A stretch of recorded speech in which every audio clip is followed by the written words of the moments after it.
Hello, everyone. Say hi, team. Hi. Hi, Hi. team. Hi, Hi, everybody. team. It's been a minute. It has been a minute. I have unfortunately been sick, but I am back. I spent the last 2 Yay. weeks and then the first week of 2023 and 2024 with COVID. And so this is the first session that the Dawnbreakers will have had since, oh shit, December something. It's been about a early month. December. It's been been over a month. Yeah, it's been a while. So it has been quite a long time. Let's go ahead and I'll just do left to right and have everybody introduce themselves again since it's been so long. I'll have somebody do a quick recap for us since it has been a hot minute, and I'm sure all of us need our memories refreshed, and then we'll dive into it. Can I get my career placed? So we're left to right on screen. Okay, so happy me. Hey guys, I'm Storm Shoulder. I play Alex, the team's kind of sniper and tech head. Who is, I believe, last thing she's doing is weaponizing metal against the song. Awesome. Next. Hello, I am Baxter. Right now, I don't know what he's doing. Probably in his room. Having an existential meltdown. Yeah. How 'cause many it's so bodies? dark. 23 bodies? 20. 23. 23. Yeah, 23. Don't worry, I will come give you a headbats. That's his body count right there. It's not good. No, it's not. You have 100% of the bodies this season. Congratulations. Yep. Next. I'm not going to swap over to Edge for the sake of trying to make sure everything works properly, but hi, my name's Connor. I also go by Marley. I play two characters here. I play Chance, the murder hobo McCormick, and Lincoln Roosevelt Gates, quote-unquote fearless leader TM. Next up. Hey, it's Gene, Jury, and the Executioner. Gene's probably, I guess, it's been a week since the last mission, right? It has been, yes. Okay, Gene's out in the yard, probably looking at the wall. Okay. Next up. Hey, I'm Raven. I play Kaede, who is, I don't know, also play Nell, the group paladin. Nell is probably in the infirmary. Next up. With Atticus trying to study. Okay. I am Jate. I play Kira and Benji, the Soren siblings. Kira is awake. Yay! So Kira is awake and has been doing physical therapy. Benji has been trying to evade Atticus and probably been unsuccessful. Deeply unsuccessful, yes. Thanks. So Benji is probably, in the very least, he's probably been able to finally get a chance to talk to Kara while awake, which is awesome, because they've kind of been, in a lot of cases, alternating who was conscious or unconscious. And is Kara doing decently on the whole walking thing? Go ahead and roll me in athletics real quick. Again? Yes. I rolled a 3 last time. Yeah, that was for when you woke up. It's been a few days.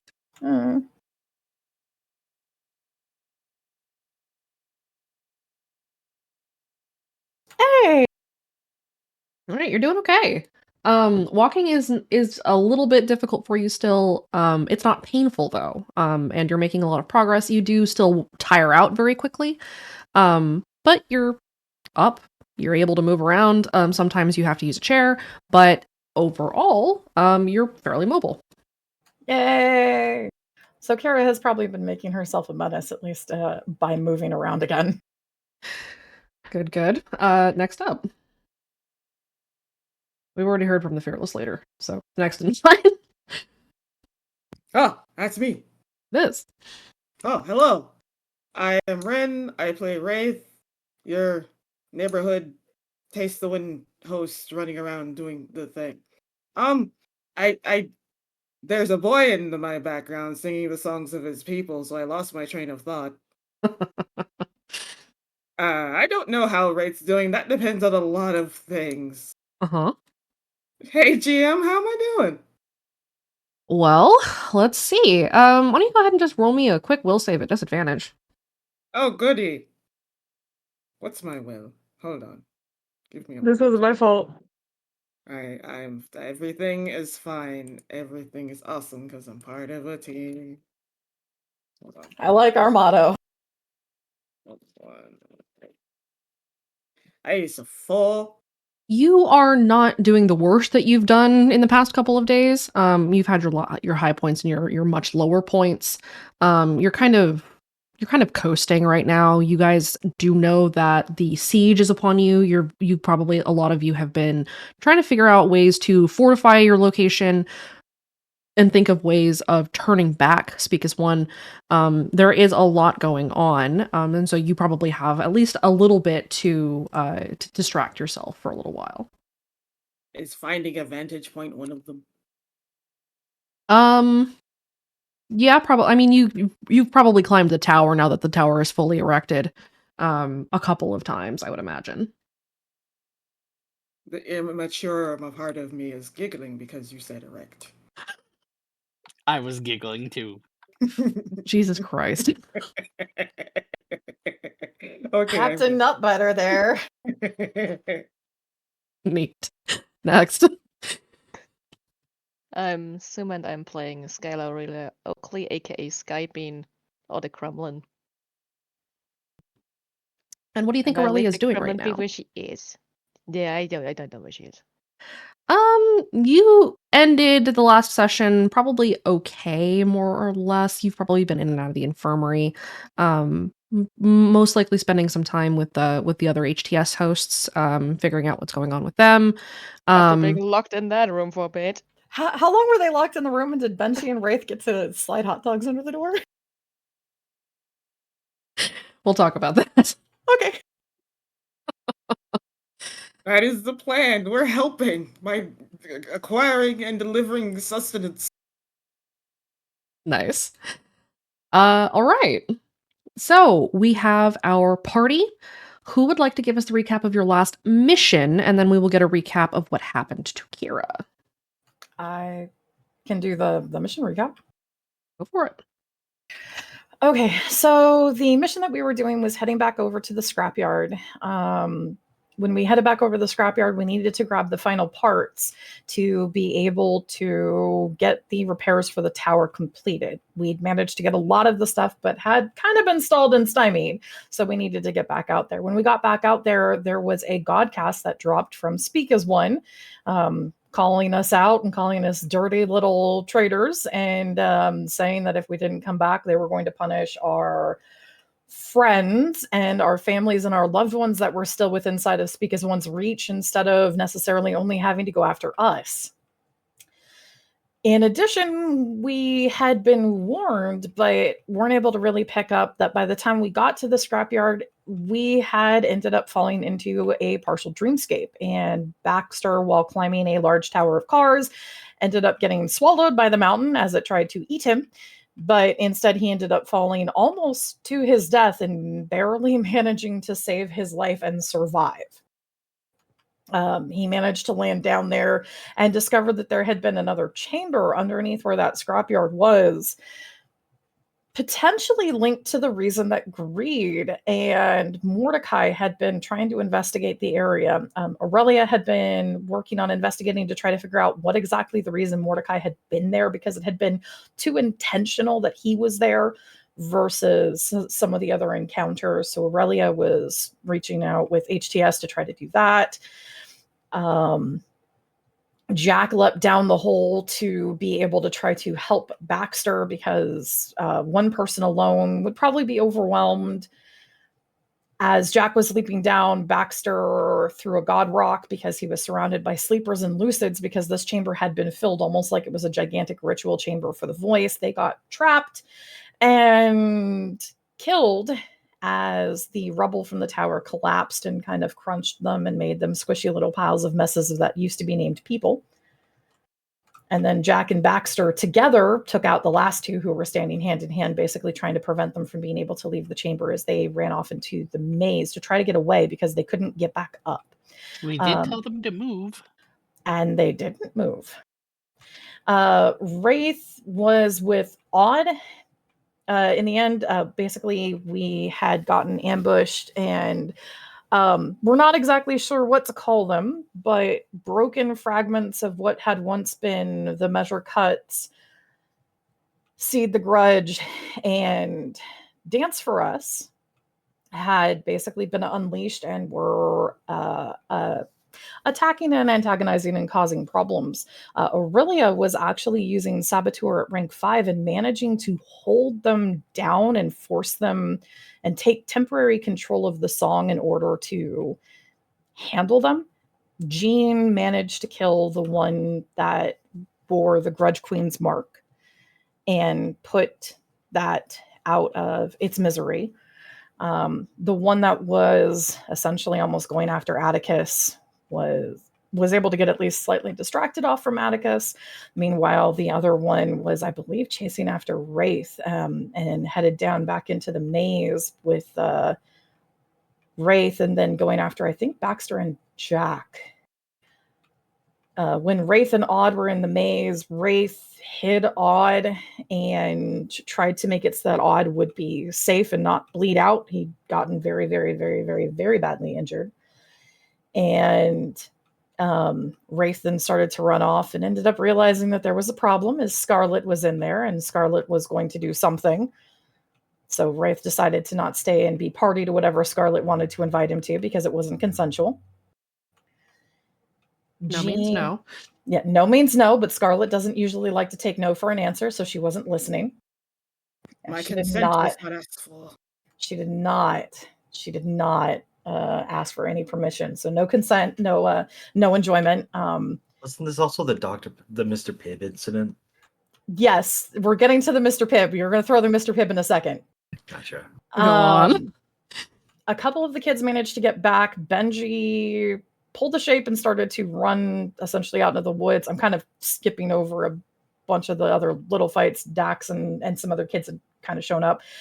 Most of everyone got back to Haven, but Wraith was still not back. Baxter and Jack were needing to get found. Benji had still wasn't there either. So a couple of the kids loaded up in some vans and they went back out. The Jack and Baxter ran into the group of kids. They got pulled into the van to be able to get helped out.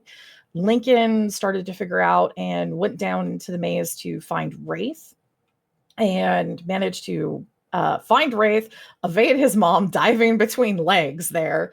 And as they were kind of running out, managed to hit Scarlet with a flat, toasted, fucking shaken up can of Mr. Pibb. He tried to make me go through the death door. Yeah, you managed to not go through the death door. I'm very proud of you, my friend. Benji managed to get found by some of the kids, which was really, really good because he fucking failed some of the will saves that were necessary. And while the club kids got to him, the shape grabbed, instead of grabbing Benji, I believe it was Oak. I think it was Oak. I think it was Oak, basically Yes. shoved him out of the way and got picked up by the angel instead. And instead of the angel killing Oak, because chance helped with our luck a little bit, the angel took Oak away, flying off, and the rest of us managed to finally make it back to base. You may take your fate point. Distribute it as Yay. you will. I think I'm gonna give it to Benji because I think Benji is gonna slightly need it more. I'm gonna be honest. I'd like to also mention off topic, when Jean said that Jean was in the yard, I thought of a prison yard instead of a regular yard. Just picture Jean lifting weights out there. Just gonna throw that out there. I mean, it was a military radio tower. I mean, Yeah, a little bit. I mean, It's in the wouldn't be yard, too far Warden. off. Great. All right, and there is one more thing to recap. Would you like to? Sure. A few days after everybody had gotten back, Lillian had undertaken a task. Lillian reached out to Ambria and managed to get into Ambria's dreams, and they had a nice, happy, get together where Ambria got to realize she wasn't having terrible dreams again.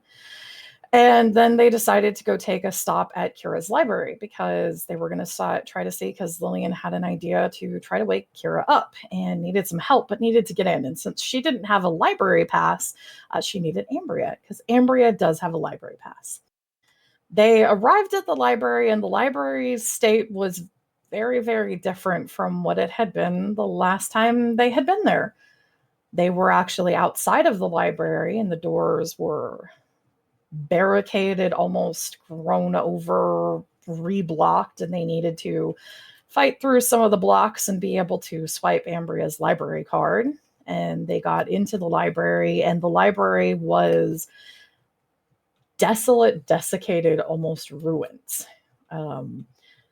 Shelves missing, things overturned, cobwebs and rot, and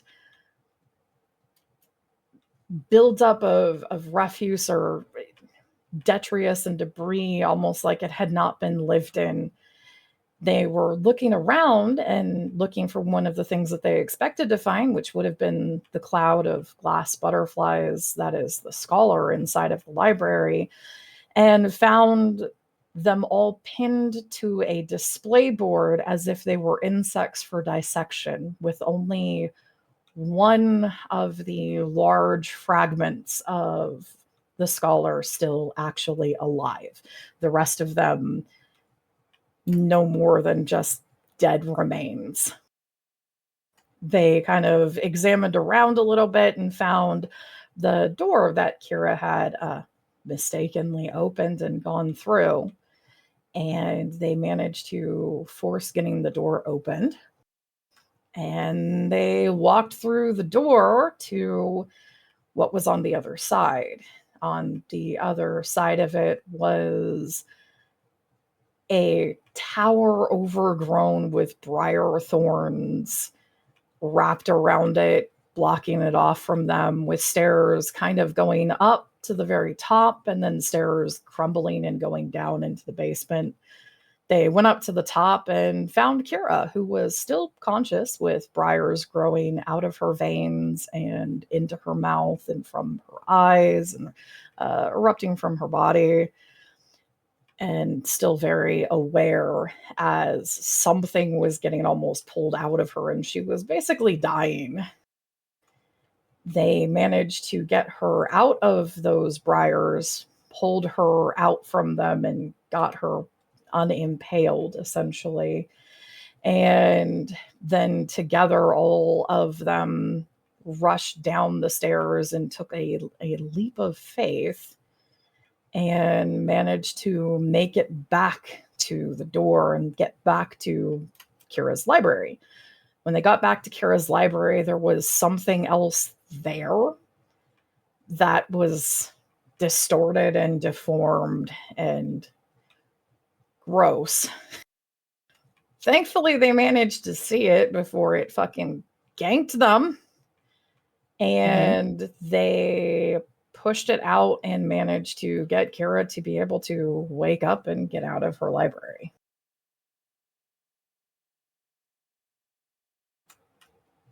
So glad about those content warnings, right, guys? Sure is. It's a good thing they're there. They protect us from the populace.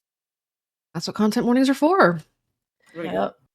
So, it has been a few days since that point. Kira has awakened.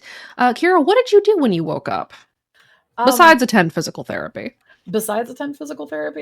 Probably try to figure out how much time had passed, because she's been only vaguely aware of the passage of time. It's been fairly meaningless in there. The other thing is she's trying to actually not go back to the library while she is sleeping right now, because she needs to fix it up, and she is rereading her books and her notes because she is Probably obsessively worried about the things that she can't remember anymore.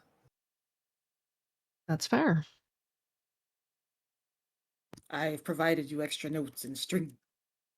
Kara is so very happy, but also wondering why Wraith occasionally says things like facade. Listen, it was his backup plan if he didn't wake up. Uh-huh. What? Mispronouncing words from the dictionary. That way she'd wake up and correct him. Uh-huh. I say. That was the plan. All right. Other than talking probably a lot with Benji, because Benji, I think, is he confined to the infirmary right now? He's not confined, but he is encouraged to stay. Is the encouragement both mental and physical? Mm-hmm. He's probably confined to the infirmary then. Just allowed out for coffee and meals. Basically. And to stretch his legs. Too. Good. Like avocado. Why don't we go ahead and check in with our fearless leader? Lincoln, where are you at right now? It is, let's call it the morning of the 20th. It's probably about 11 a.m. Everybody's had a lot of time to kind of rest and recover, and so any injuries that you guys have had, you can start wiping out. You can wipe out any mild consequences, and you can mark any moderate and severe consequences as treated. Even for Kara? Even for Kara. Yay. Me too. What about a severe that has been in treatment for a couple of weeks? All right, been in treatment since the finale. It is probably not gone yet. Okay. Am I still in exhaustion recovery? Your moderate is gone. That was a severe. The severe is not quite gone yet. It'll be gone in about a week. Okay. I have a question about Kira's severe, actually. That one wasn't physical, that was mental. Yep. That one's not in recovery, is it? Nope. Got it. All right. So Lincoln, where is Lincoln right now? You guys know that the siege is coming, but you haven't been able to spot where Speak as One's forces are. So what is Lincoln doing in this moment? If it's the first thing in the morning, he's probably grabbing a pot of coffee. He's probably just trying to not think about it first and just focusing on writing something else that he's planning once the radio goes live. Just so he has that prepared, because they gotta get people to Haven. They gotta make sure that if there's anyone that wants to fight, they know where they need to go, and they need to have that level of support. But once he finishes that up, he'll probably get started doing rounds at literally anywhere and everywhere that he can, see where people are at, how they're doing, if there's any updates that he needs to be aware of, etc., etc. So you have been kind of working with the hosts to kind of identify a game plan within the past couple of days, yes? Yep. Okay. A lot the sort of council, quote unquote, of hosts, the host that you had spoken with the last time when you wanted to figure out getting everything sort of handled while the team had gone out to the scrapyard, has convened a couple of more times. Each of those has been kind of tense. You have seen sort of sparks of not any good kind sort of between Erica and Natalia. Natasha rather, they do not get along. But they are at least cordial enough that the meetings that have been taking place are productive. In the last week, you have managed to at least come up with a loose game plan. You are kind of working with the whole population effectively to fortify the outer wall, which is one thing that Jean has been kind of working on a lot, kind of overseeing, in addition to some of the other things that have been needed, working with people to get patrols posted and vantage points created, and making sure that there are enough ranged weapons for everybody, identifying that your attackers are likely going to have been sleepers, and therefore looking for methods for not not lethal response, but sort of as non-lethal a response as can be managed, as these are kind of innocent people who have no control. That has been sort of a sticking point between all of the hosts, in that at a certain point there may be casualties, and there are some hosts who are extremely against that, some of this council, quote unquote, and some who are kind of nonchalant, flippant about it. You can probably guess where the lines are. Actually, since you're bringing up fortifying defenses and all that, can I spend a couple points of refresh to throw into Haven Restoration? Yeah, go Just for to it. help us fortify for the battle that's coming ahead. I'm gonna dive 2 points of refresh in. All right, go for it.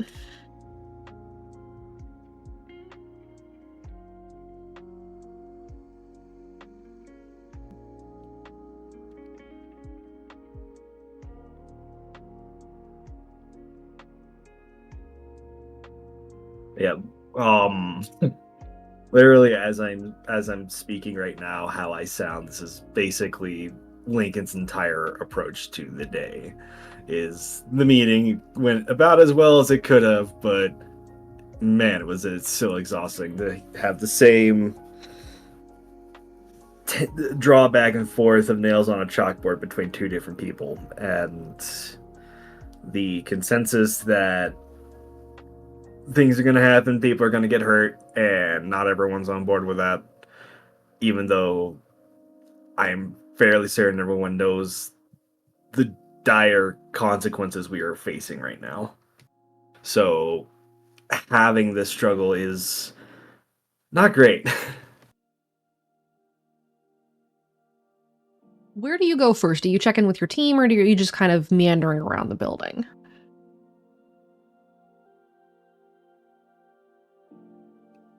Today, he is mostly just meandering around the building. He wants to give his team a little bit more time to recover and recuperate after the chaos that happened at the junkyard last time. So maybe just a little bit longer on that, and then finally rope him back around here sometime soon.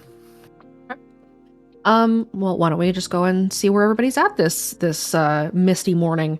It is foggy out, very low-hanging clouds, very dark, or very kind of dim. Even at Haven, very cold, the clouds are hanging very low. Looks like a spring storm might be on the way, or you're not really sure. The weather has been kind of nuts. That said, let's just go ahead and check in with everybody. Where is Alex this morning? Is she taking her time? Is she in the cafeteria, or is she straight to work? Probably straight to work. Okay, so you're... she's been mostly busy with the work, not really hanging around a lot of the group, because she's just focused on getting whatever they can prepared for the siege. I have a question related to that, actually. Since Benji is probably fairly dutifully in the infirmary a lot, can he have handed his cancelers over to Alex for Alex to get the cancel song off of them to be able to try to use it? Yeah. Alex, go ahead and roll me mechanics with advantage. You've worked with cancelers before. Let me shift stuff around on my screen.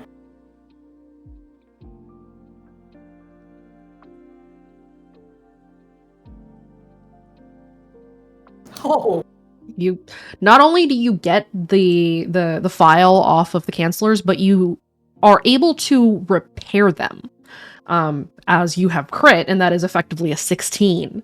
So Benji, when your cancelers or headphones are returned, they are in better shape than when you last had them. That's really nice, because they've been getting beat up to one side and the other.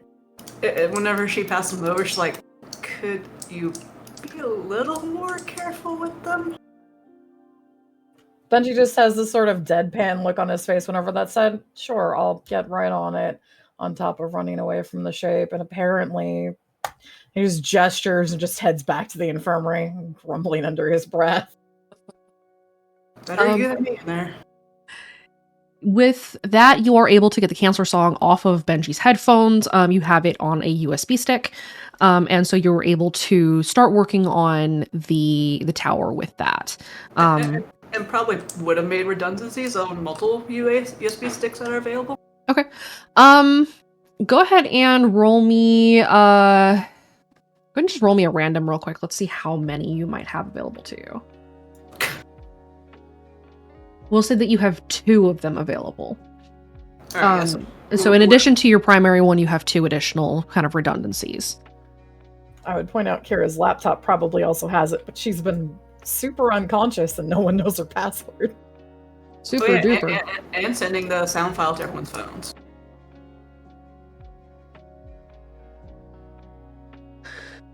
All right. You are also working with some of the other hosts that are up there with you. And they have been kind of working with you to get the tower wired, not only for the network itself, which you guys were able to get up and running, the entire network across the RQZ, this kind of pirate network, as it were, has been operational for this past week, and you are able to make contact inside of Redacre. With the siege coming, however, it makes it very difficult to host the deliberative, and so while in addition to things going on inside of Redacre, which also kind of take precedence, so we can probably assume it has been agreed between both inside and outside that the deliberative will wait until after prom and after the siege has concluded, see where the dust settles, and then bring all of the voices together, resync the ones that need synced, and make the plan to stop both Speak as One and Greed. Greed and Greed's allies. Okay, so Alex is up with the tower right now. You're probably with a few hosts. Where is Baxter right now? Are you in a ball in your bedroom right now? Yeah, he'd be on his bed. Go ahead and roll me a will save at disadvantage, please. Okay.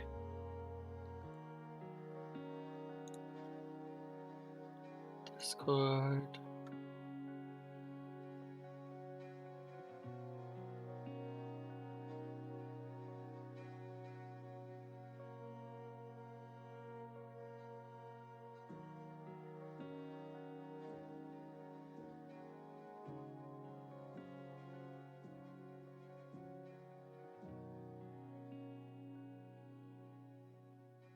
That's rolling it twice, right? Yeah, roll twice. We take the lower of the 2. Okay. So today is probably the first day that you're going to have been able to leave your room. The trick here, of course, is that you did take another aspect for what happened. You had looked back and seen those kneeling sleepers in the moments before the rubble had landed on top of them. You heard the cracking of bones. You heard the rending of flesh. Let's give you the aspect. I heard their bones crack.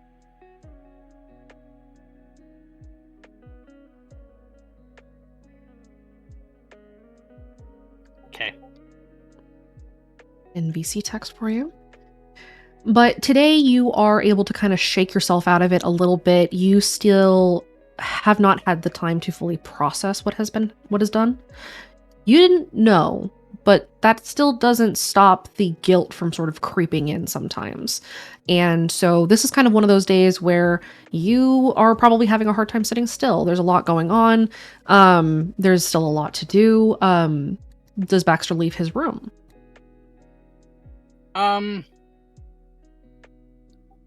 Yes, sure. Okay.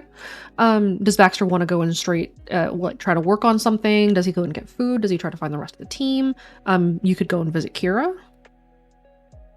He would go work on something and then probably go visit Kira. Okay. You probably either want to help with Baxter's got mechanics, right?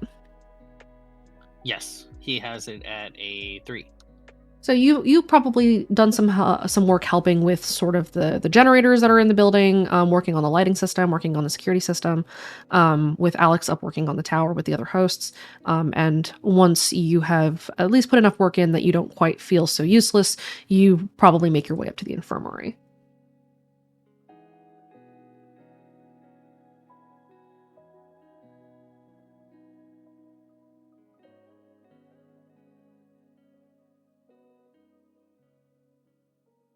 Is Baxter going straight back to where Kira tends to be, or just kind of meander wandering? You're Uh. probably if you're out or if you're in the infirmary, then you're probably he is headed towards you. Okay. But Baxter, you go into the infirmary. You see Kira. Kira, it is 11 o'clock, so you are probably in the middle of your physical therapy.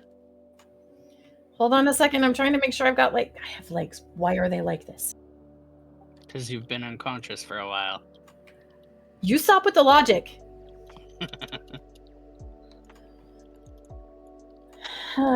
Okay.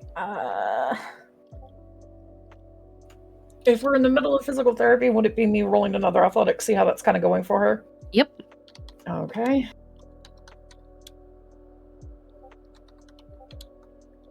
Ah, yes. It's a little harder today. It's colder, and so your legs are kind of sore. It's not the worst it could be. William is having to help you a little bit more than usual, but you're still upright. You haven't fallen over yet. You've almost fallen over a few times, but regardless, you're still doing okay. At least being very, very tiny, very, very small. Even if I fall, it's not that far to the ground. I guess one way to look at it. This is how she's going to look at it. Okay. Can we take a break?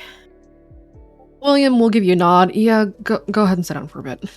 Okay. And he will wheel your chair over so that you can sit and turn to face Baxter.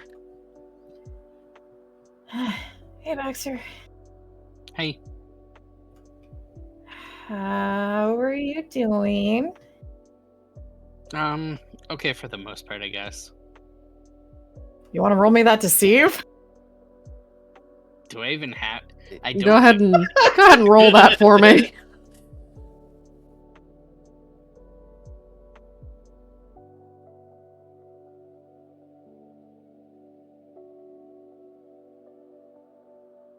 I mean, it's a 1. Kara's just kind of squinting.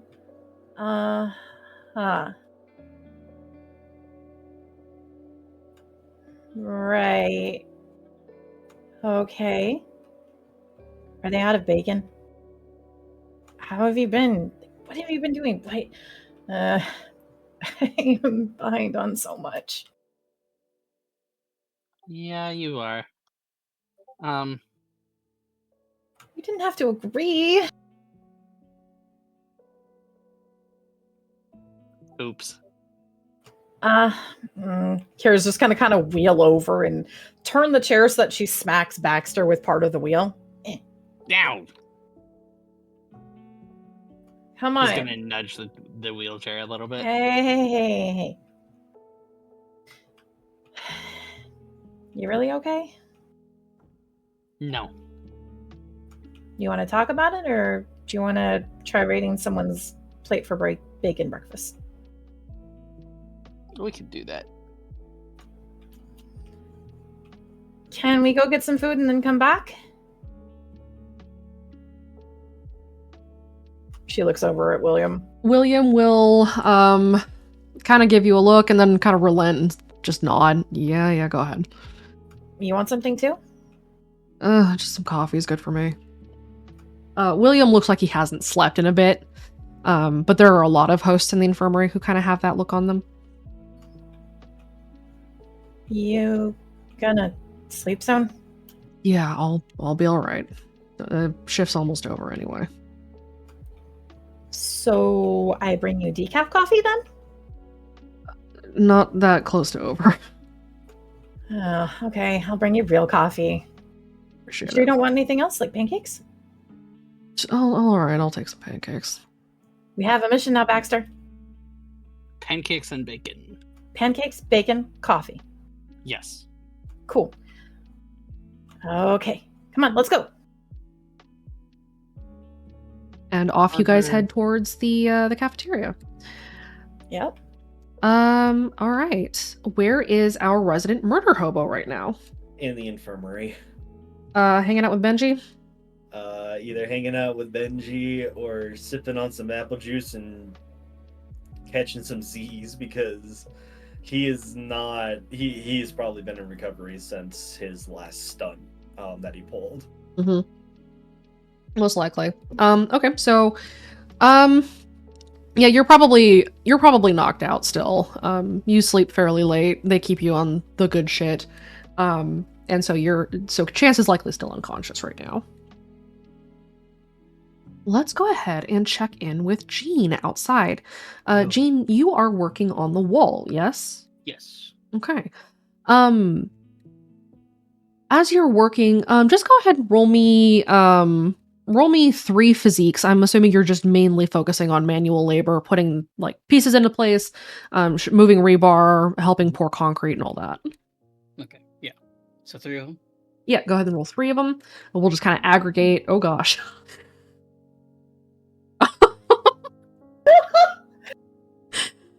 There you go. Feast, famine, and in between. A very wide spread of options.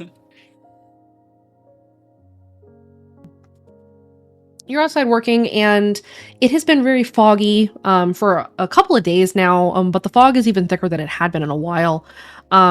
Even still, you're working pretty quickly. You and the team that has been kind of putting this this project together, building this concrete wall, trying to make sure that it's ready by the time the siege happens. You've made a ton of progress to the point where there are only small sections of the wall left that have not been filled in with concrete. And those sections are kind of reinforced by wooden planks and logs that are sort of blocking the parts of it that are still just rebar. But you've made a ton of progress. What is Jean just kind of nose to the grindstone? Are you talking to anybody, or what's kind of going through Jean's head right now? Jean is a really big mix of when the work is ready to load and like set it all up, he's very nose to the grindstone, but between that he does like talk to the teams that he's with, and he kind of just points out places that he thinks that would need a little bit more reinforcement inside or outside. Mm-hmm. Like especially in the front gate, he would want like some sort of like barricades or some sort of like spikes to block progress. Okay. Go ahead and roll me go ahead and just roll me a random real quick. Let's see how much you guys have been able to put together just for materials to build things like that. Quite a lot. Jean's rolling like a champ today, mostly. Okay, so with everything you guys have done, and with all of kind of what had been left of the forest that had may or may not have been decimated by your guys' actions previously with the foam and the fireworks and such, there was a lot of debris, and we were able to repurpose a lot of that debris to be kind of deterrents for people getting close to the wall, so there are spikes there. It is assumed more or less that this is a deterrent from trying to climb the wall. So it is unlikely that sleepers would be forced to impale themselves on it. They're not snatchers. It's because one gets weaker the fewer people they have under the song, and so just murdering a bunch of their sleepers would be a really bad idea for the most part. Dancing basements notwithstanding. But you are making a ton of progress, and by the time you finish up the work on at least the front part of the wall, especially around the gate, it's starting to get close to late breakfast, early lunchtime. Do you continue working outside, skipping your need for meals, or do you head inside to get some food? At this time, he knows that there's a siege coming, and while every occupant is important to him, the most important person is his little sister. Mm-hmm. So he's going to keep focusing. He probably brought like a candy bar or an energy bar with him prior to going out, but his sister is his priority right now. Okay. We will come back to Jean, as there is something that may happen here in just a moment. Let's check in with Nell. Nell, you are also in the infirmary. Benji is there right now, kind of being given the eyeball by Atticus, who will speak with him in a moment.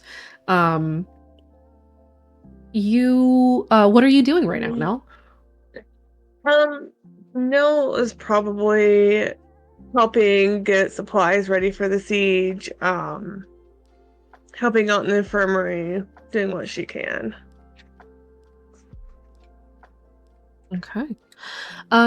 So you're in the infirmary working on the siege. Are you like putting medical kits together? Are you just helping treat patients? What is She's your putting- focus? She's putting medical kits together and getting medical supplies out that they may need. Okay. Go ahead and roll me. We'll do a similar run to Jean. Go ahead and roll me 3 medicine rolls, and this will kind of aggregate what you're able to put together as you're doing the preparation for the siege. Okay.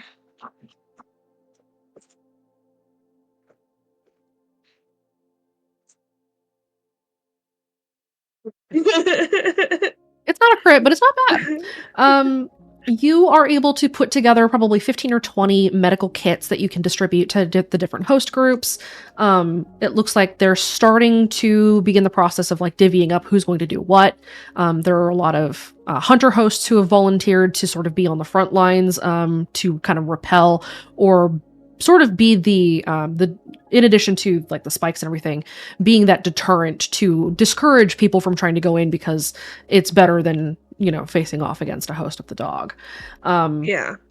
And so you're kind of distributing them to the people that are going to be probably closer to the front lines. There are some hosts of the End Mother who are out there. There are a lot of hosts or packs of hosts with Taste the Wind. And so you're able to start distributing these different medical kits to the different teams that are going to be protecting the building during the siege. Do you go anywhere in particular?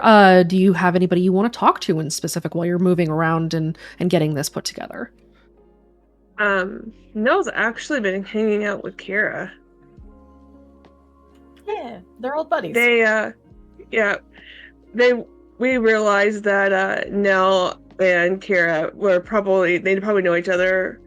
Kira was probably one of the people who sent Nell out to go recover teams when she was on Overwatch. So they would know each other. So you had seen that Kira and Baxter are headed for the infirmary after you make your last delivery.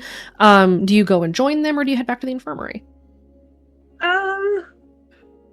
She'd ask if they mind if she could join them. More hands will be really helpful because we're going to bring William back some pancakes and probably some bacon, and then we need to bring him back some coffee as well. And I'm not allowed to have coffee, but other people probably will. We can bring some stuff back for the infirmary. Because that makes you extremely hyper. Shut up. I'll hit you with my wheels again. I'll flick your forehead. Baxter, Kira has run over your foot a couple of times. Those ones are probably accidents, though. Let's be honest. She really good at driving.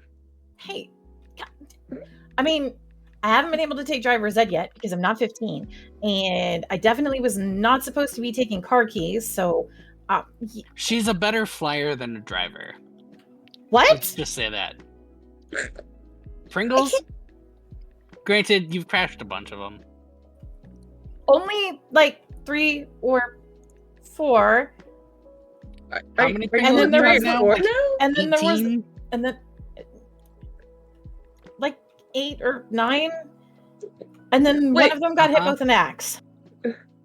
Wait. So wait, you're on 3 or 4, 8 or 9.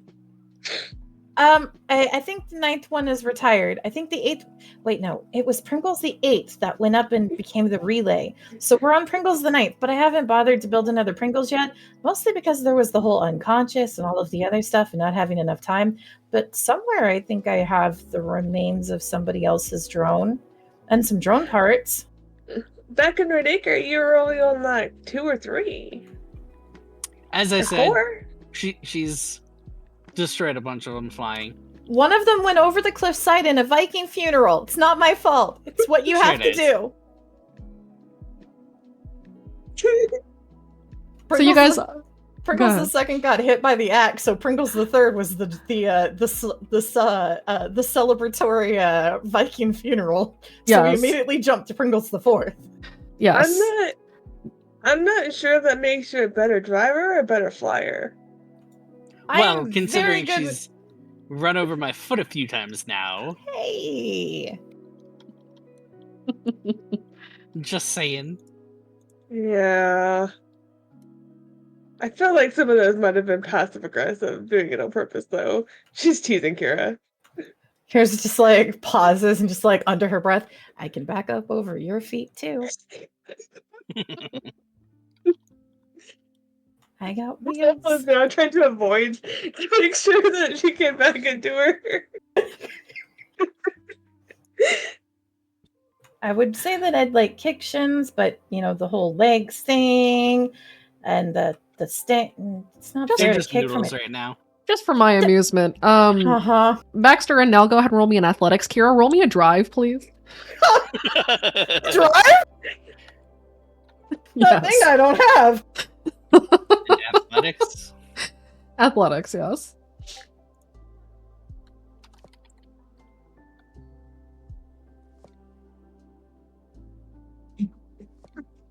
Kira sort of swerves as you two are ribbing her, and you are forced to get out of the way as she very nearly runs over the both of you.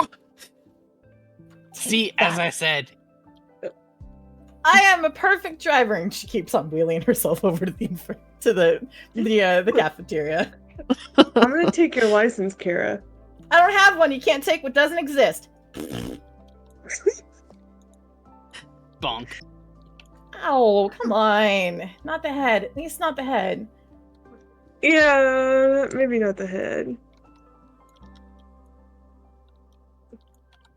I will give you one shoulder bonk. One. Fine.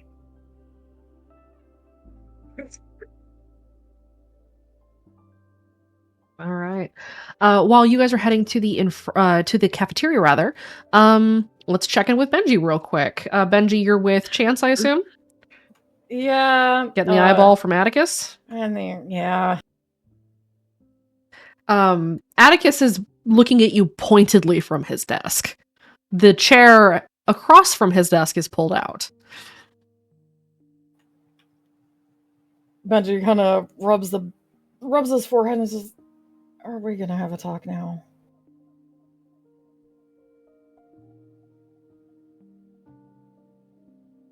I would recommend it. Fine. He gets up and drops into the seat. Since he's been in the infirmary, he's just kind of...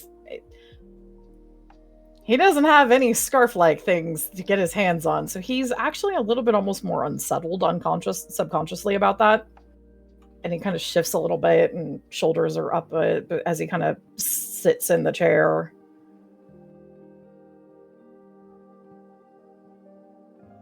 You look like you're missing something.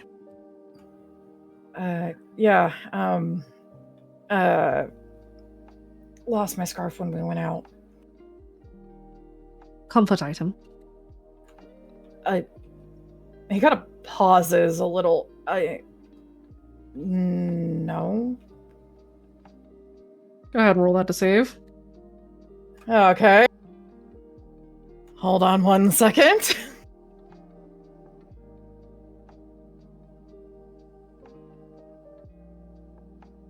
I don't think it's going to help against Atticus's empathy. It's not his empathy you need to worry about, it's his insight. Fuck. As Atticus uses gut feeling, and raises an eyebrow at you.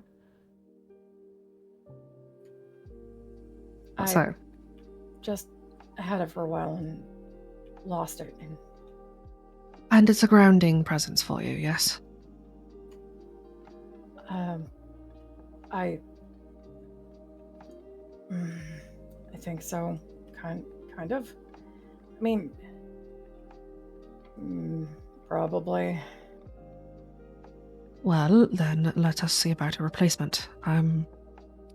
He will pull out a legal pad, a small one, and a pen, and flip them around and put them in front of you on the desk. Write down what you remember about it: color, length, weight, material, etc. We'll see if we can't replace it. Okay. Benji writes down it's about a 6 foot length, kind of notes, just red. Pauses after a moment and kind of rewrites underneath it the same as those doors, and then specifies he's very familiar with his scarf and sort of specifies, and he circles on one side, the weight here is 7.5 pounds. And he kind of takes a bunch of the notes and turns it around and slides the pad back to Atticus. He'll take the pad, he pulls the page off and then folds it and calls to one of the assistants across the room, hands it to her and says, "Will you take this to Shannon, please?" And she'll nod and head out. Now, would you like to speak about your dissociation issue? He kind of pauses and takes a couple of moments. You talking about the memory problems, or I suspect it's all related.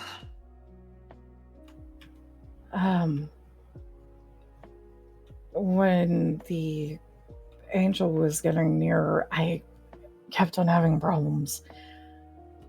Like, almost sleep levels of problems again. I see. And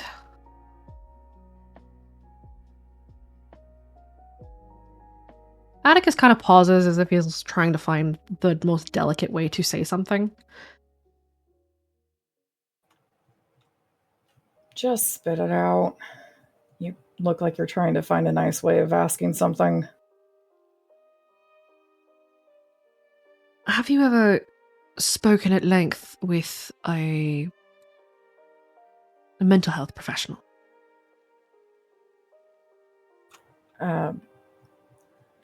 I've talked with my dad. Atticus, go ahead and roll me a notice, please, or an empathy, whichever's higher. Okay. They're both the same right now. All right, go ahead and roll either one. Just let me know which one. Let's see. I don't believe he's got... Yeah, he doesn't have Light Whisper, so I'm just going to roll notice. This isn't a lie. It's to detect something. Yeah, and notice because he's not bad at emotions, but he is enough on edge that he's probably better at noticing things right now. You see that at the mention of your father, Atticus's eye twitches. Run into Dad before? Your medical file that I've been compiling, would say leaves a lot to be desired. We'll just leave it at that. Your father does not count in this particular instance. Then that'd be a no. We have been in Redacre for a long time. So everything was pretty local.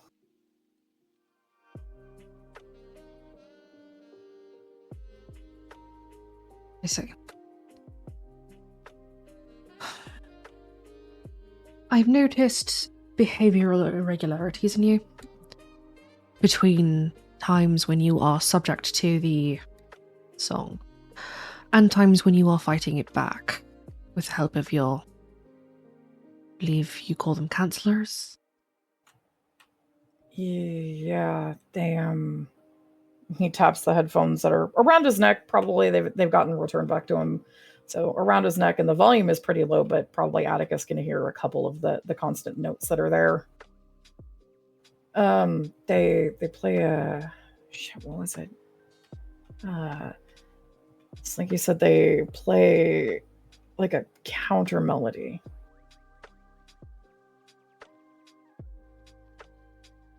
How did you feel upon losing your scarf?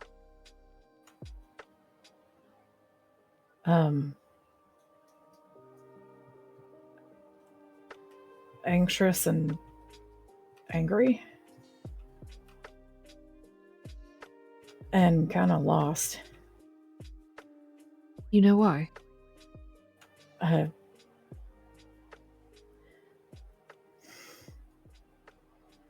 it's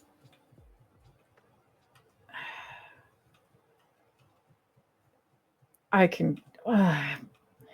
He kind of takes a moment and just. It's my tool to be able to keep them safe.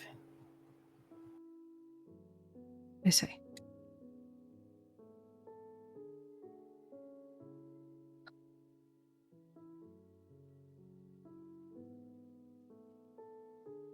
He scratches something into his notebook and closes it again.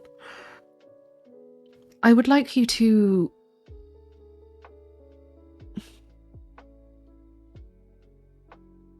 I'm not the most qualified for this, but it's something I think you would benefit from quite extensively. I would like to, if you are interested, schedule regular sessions with you to speak about your...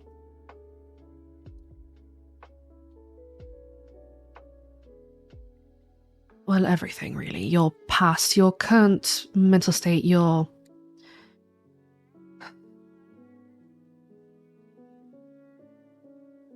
perception of how you feel.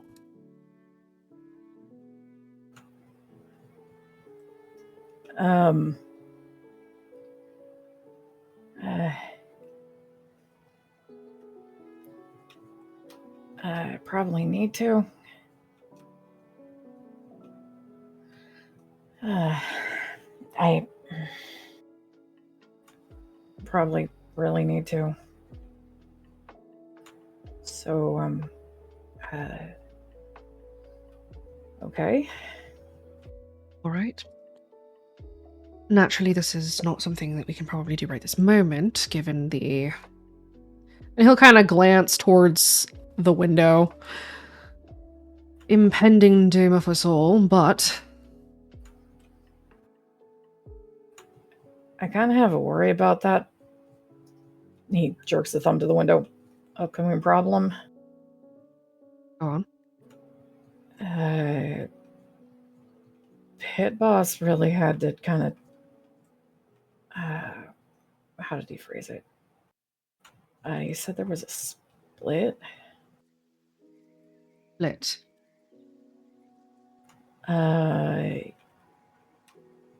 Yeah, I think that's how he put it.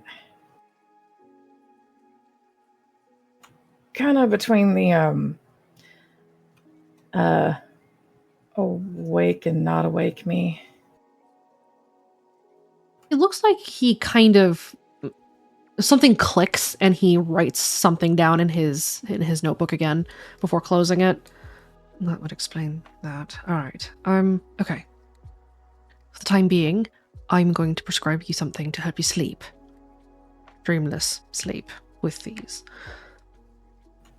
Okay. When we speak next, I would like to speak with you and the pit boss both. And it looks kind of like it pains him to say that out loud, but he does. Kind of with a sigh. I mean, there's a whole bunch of other names you can call him instead. If you ask Wraith, it's like, shit, what was it? Blackjack and hookers. There's a lot to choose from. But he kind of has a grin on his face a little bit, half, kind of like a sly half grin. Atticus looks like there is nothing less he would want to do in this world than call him Blackjack and hookers. He does not yet know about Dice Daddy, but that will take its place soon. It'll come. It'll come. He scratches out another note, closes the notebook. All right, I'm going to discharge you for the time being. We are going to have weekly sessions. Is there anyone you would like to attend with you to feel more comfortable about speaking about these sort of sensitive topics with me? Can I put a pin on that and think about that? Of course. Question I wanted to ask you, related to that, thing? Mm-hmm. You remember it, right? With the butterfly? Atticus kind of folds his hands on the desk. I do, yes. I think we might need to be prepared for them to be more of those. Dad was working on batches, I think. Batches. Hold on. This is me scrolling through my notes to find where I put the note real fast. Where'd that fucking note go?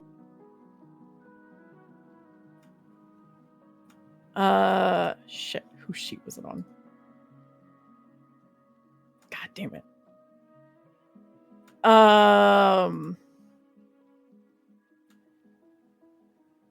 Yeah, there were... It wasn't that it was a trio. There were multiples he was making of each one. I see. They had different series numbers on them. He pulls out a different notebook and scratches a note.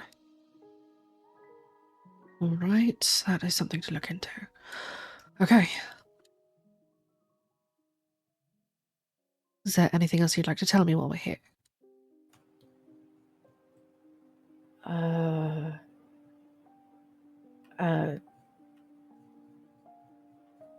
I don't think so.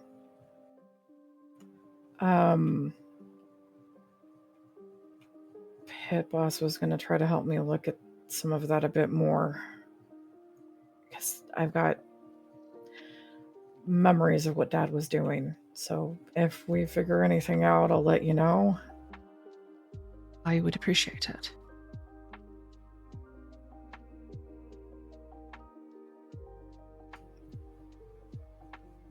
Sorry about it, though. He kind of waves a hand. And from there, before Benji departs, we are going to jump. We've checked in with Lincoln briefly. We will come back to Lincoln as well. We're going to jump over to Wraith. What you doing, buddy? Ah, that's me. It is you. Well, so before today, probably, given Wraith's shenanigan hour, he would have been trying to get Baxter out of his room. And if he failed successfully, just kind of roll him around his room inside of his blanket pile like a porrito. All right.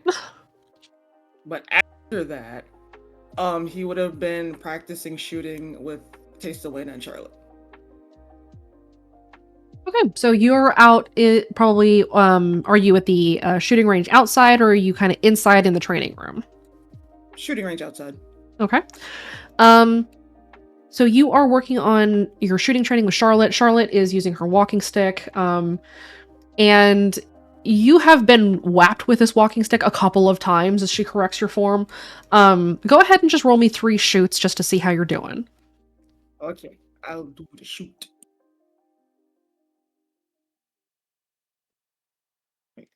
Being in the right channel also helps. It does, yes.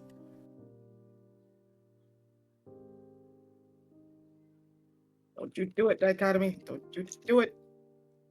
Well, he did one of them. Okay. You've been doing fairly well. She hasn't had to correct your posture or your stances quite as much as she may have in the past. But you are still getting the walking stick. Ow. You do see Jean and the construction teams working outside. You have seen kind of vehicles coming and going as scouting parties come and go, leaving to try to find the invasion force, and all of them oddly coming back empty-handed. You have kind of... actually, go ahead and roll me a notice, please. No danger. No Yes, danger. I know you were going to ask. I was going to ask about the danger, yes. Notice is... Yes, okay. East 5. Okay.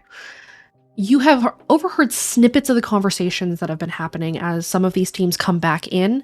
A lot of them coming back in on foot. You can sense from them that a lot of the teams that are going out and doing the scouting are Taste the Wind hosts. There are some hunter groups that are going out as well, trying to cover as much area as they can feasibly just between the two of them. It's a tenuous working relationship. It is really awkward, but it is still a working relationship. But still, you hear, as you're sort of standing outside, you're working on your shooting, you hear sort of murmured conversation. Do you stop shooting to listen, or do you continue to fire away? I will listen at the risk of the stick. Okay. Go ahead and just real quick roll me a stealth to conceal that you are eavesdropping. It's all over, boys. We'll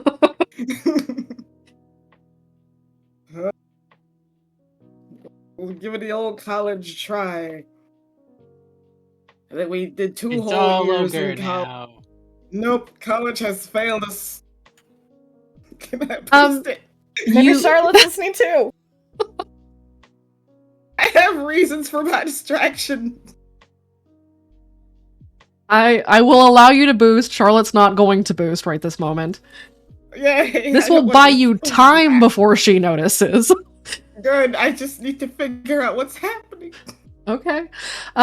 You want to boost? What do you want to boost with?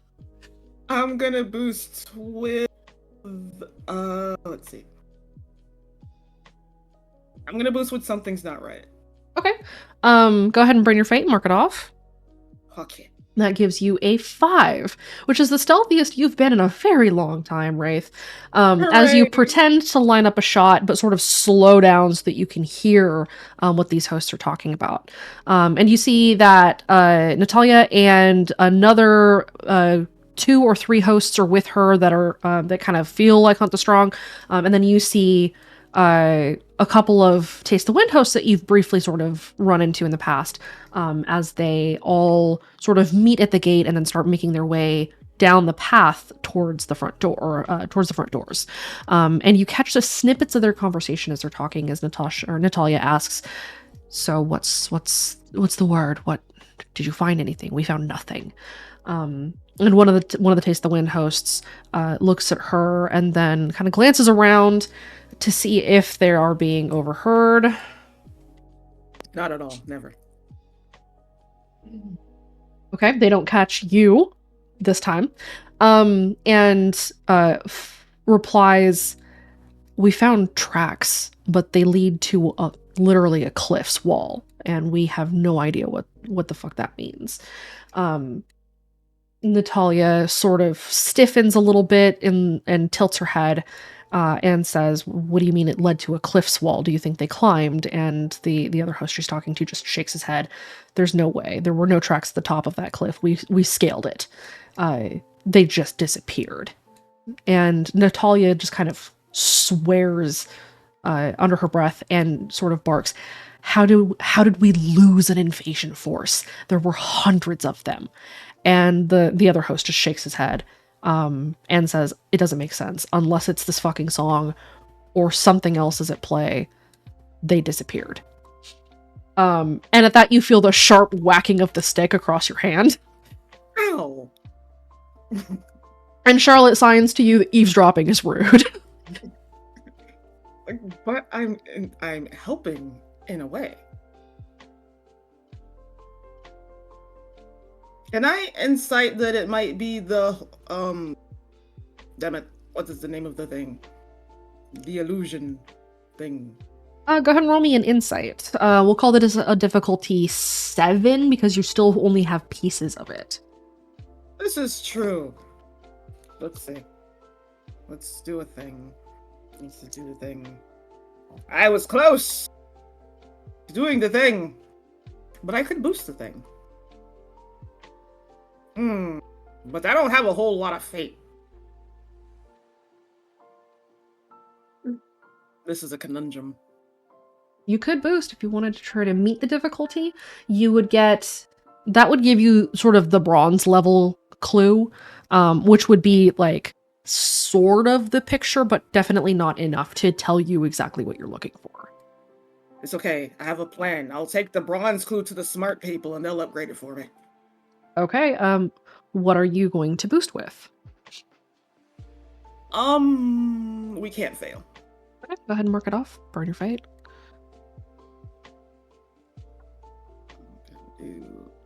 Put a little check mark in there. Okay, I've done the thing. Okay. With a 7, meeting kind of the bronze level difficulty for a 7, what specifically are you inciting? You're looking for, when they mentioned that the tracks disappeared in the wall, so I do know that I saw in my evidence the tracks looping around. And I know from the freaking adventure with Benji that there was a the dreamscape. You're wondering if it's Yes. dreamscape logic. Yeah. Judging from the fact that typically Taste the Wind hosts and Hunter hosts can move in and out of dreamscapes pretty easily. Judging from the fact that they were very adamant that the tracks simply stopped, that the sound of their voices made it, at least to you, sound like they had found physical evidence of this. It wasn't just the visual of it. It was that they had found physical evidence that those tracks had stopped. There were no tracks at the top. The tracks were in the ground. They stopped at a cliff. If they had found a red door, or if they had found any way that that cliff had opened, you get the feeling that they would have said something about it.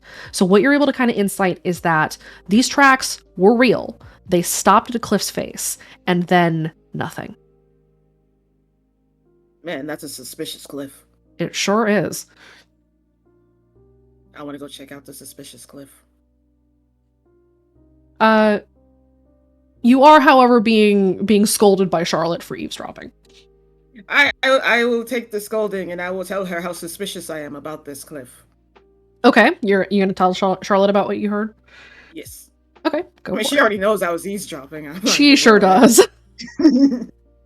He's gonna look at her and say, given what's happened, that cliff sounds off. And I think maybe it should be checked out. Charlotte is ponderous for a moment as she sort of strokes her chin,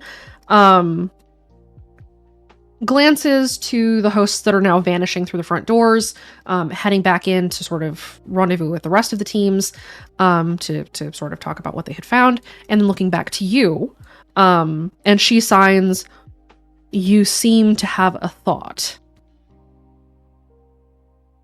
We've run into things that aren't quite real before, but dealing with the sires, I'm gonna say, if something just vanishes at a wall, there's something sketchy about the wall. She will, after a moment, sign hidden passage, perhaps. He will not. Or hidden red door? She will sign perhaps. She will look to your target practice. You have bullseyed a couple of times. You're doing fairly well. She will then whack the back of, like, your lower back with the stick to straighten you up again, and she will sign 3 more shots, then we will go inside. Fair enough. I'm gonna do a shoot. Go for it.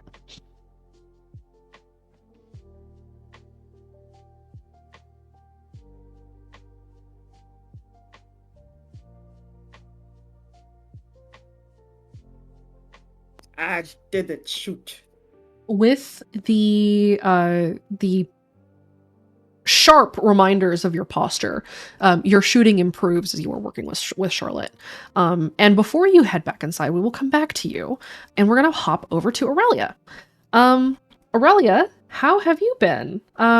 The hunter's sort of difficulties notwithstanding, that sort of impulse has faded for you to want to bite people, fortunately. You and the other hunter hosts. It has been a little bit hellish because you have been feeling Speak as One tugging on that chain. And you and the other hosts in the last week or so have kind of been in a position where you have to isolate yourselves from time to time whenever you feel a little bit cagey. But today, actually go ahead and roll me a will save, please, Aurelia. No disadvantage today. Just a regular will. Okay. Joke's on you. She likes to bite people regularly. Well, But it's a different kind of bite. It's not a bite to kill. It's a friendly bite, like Melvin. it's just Love a nibble. it's just a nom. Love nibble. Yeah, it's a little tiny nom, a little love nibble, a little bite. But Aurelia, you are feeling okay today. Okay enough that even the other hunter hosts have been feeling well enough to sort of integrate back with the rest of the teams. You had seen Natalia head out with her team to go scouting, kind of leaving you to your own devices. What is Aurelia doing right now? Good question, because someone broke my train of thought. I'm With not the sorry. nibbling. I blame you. Only you. She will probably would have gotten some food and then doing her usual in regards to walking around on the inside of the facility. Okay, so you're just kind of moving around the facility itself. Are you looking for anybody in particular? Or you're just kind of meandering around. Not particular for anyone. She's just roaming around doing her usual. Okay.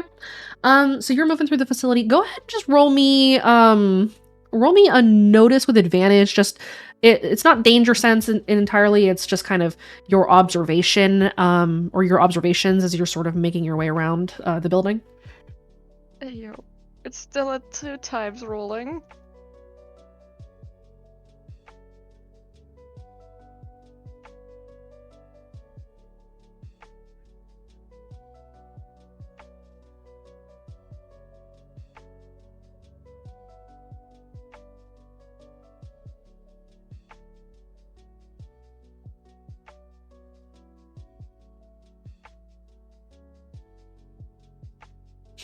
Okay.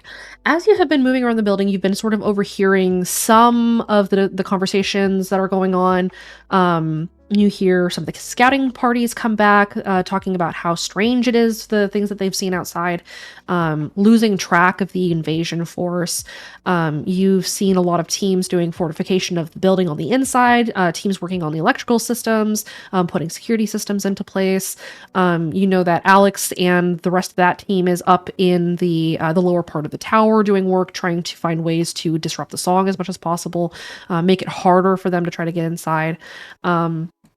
The building, the population of the building, even with the people that have been coming in who don't fully know what's going on, there have been, scores of people sort of making their way to Haven as you guys have been ringing the bells, signaling to those people who are awake that this is a safe place to go, sending out your regular broadcasts.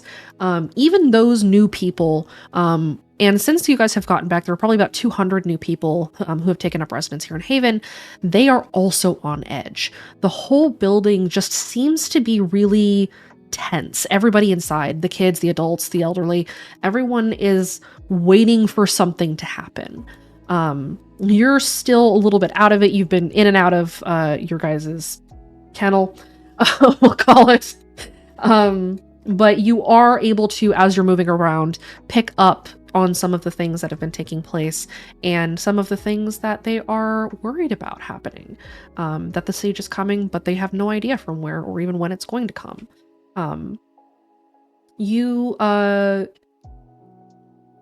ahead and roll me. Go ahead and just roll me a random real quick.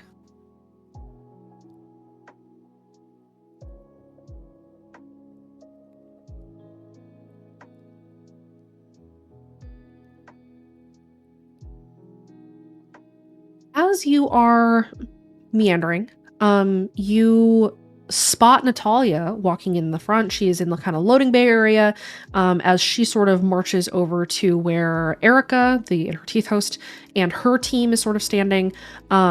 She doesn't look aggressive for once as she moves over there. She leans over, whispers something in Erica's ear, and then just departs. Erica sort of straightens up and looks concerned. Looks at the rest of her team, gives them a nod, and they all start heading up towards sort of the council room that Lincoln has set up as they go to try and figure out what to do about whatever it is they found. Your senses are quite sharp, Aurelia, being that you are a hunter host and the hunter himself is on edge. Let us see. I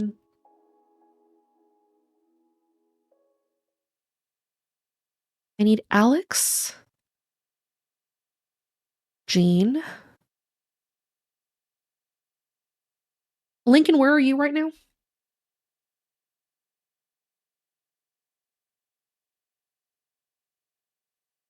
He's dead, Jim. F. He was so young. Oh, young. Lincoln. Oh, he's Did dead. you fall asleep? He might have. Rip. Dead. Rip. He was so young. He was so young. He was 3 days from retirement. Oh God, no wonder. Well, How could you kill him, Rin? He was 3 days from retirement. Poor I told guy. him not to The open the sleepies door. hitting him. The sleepies hit him. They're hitting He's me. sleepy.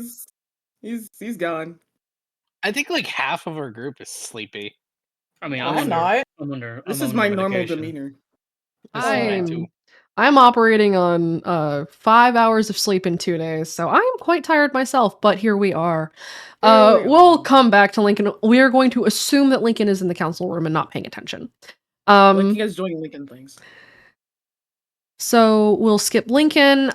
Wraith, you're outside. Aurelia, your senses are enhanced right now because the hunter is on edge. So Alex, Alex, are you in the control room working, or are you up on the tower itself? I imagine I'm probably up on the tower itself. Okay, so Alex, Jean, Wraith, and Aurelia, please roll me a notice with danger sense. Oh, dang her. Alex got a bird eye view. What do you see with your special eyes, Alex?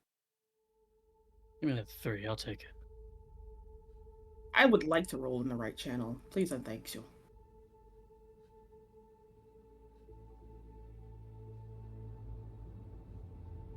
Ah, the music changed. Thanks. I'm no expert, but I think it's a 5. I think the stress music is just starting. Oh. Oh, no.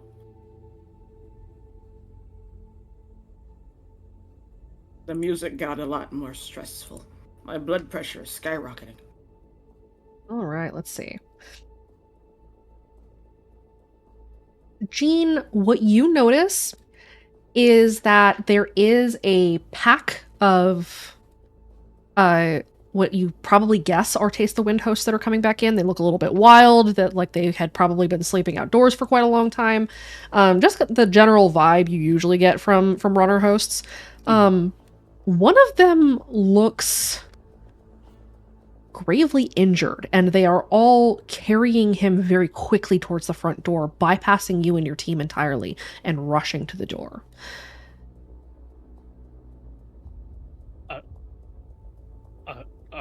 Jean just kind of watches them pass by. He just yells, "Medical at the door!" And then he looks to the team that he's with, and he just gestures to go guard the gate. The team that you're with will immediately start making their way towards the gate itself, suddenly very much on edge. You had a question, Nell? Would Nell see them bring him in? Not yet, because you and Kira and Baxter are headed for the cafeteria. And you're in an enclosed hallway. Don't you worry, things will happen for you soon too. Oh no. Yeah, thank you, bye. At least they didn't leave the call. I Let's thought about see. it. Okay, Wraith, you catch this as well as you finish your final shot, and you notice that Charlotte has turned very slowly to look at the gate, and then has turned to look into the woods. The deep woods that are sort of the thicker woods that are still kind of surrounding Haven, back from the perimeter that you guys had burned out. She is staring intently into the woods, and you get a feeling from the woods that there's something there. There's something coming. There hadn't been there before a moment ago. Oh. He's. Can I. What does Wendy have to say about this? He's going to check in with Mom, number 2.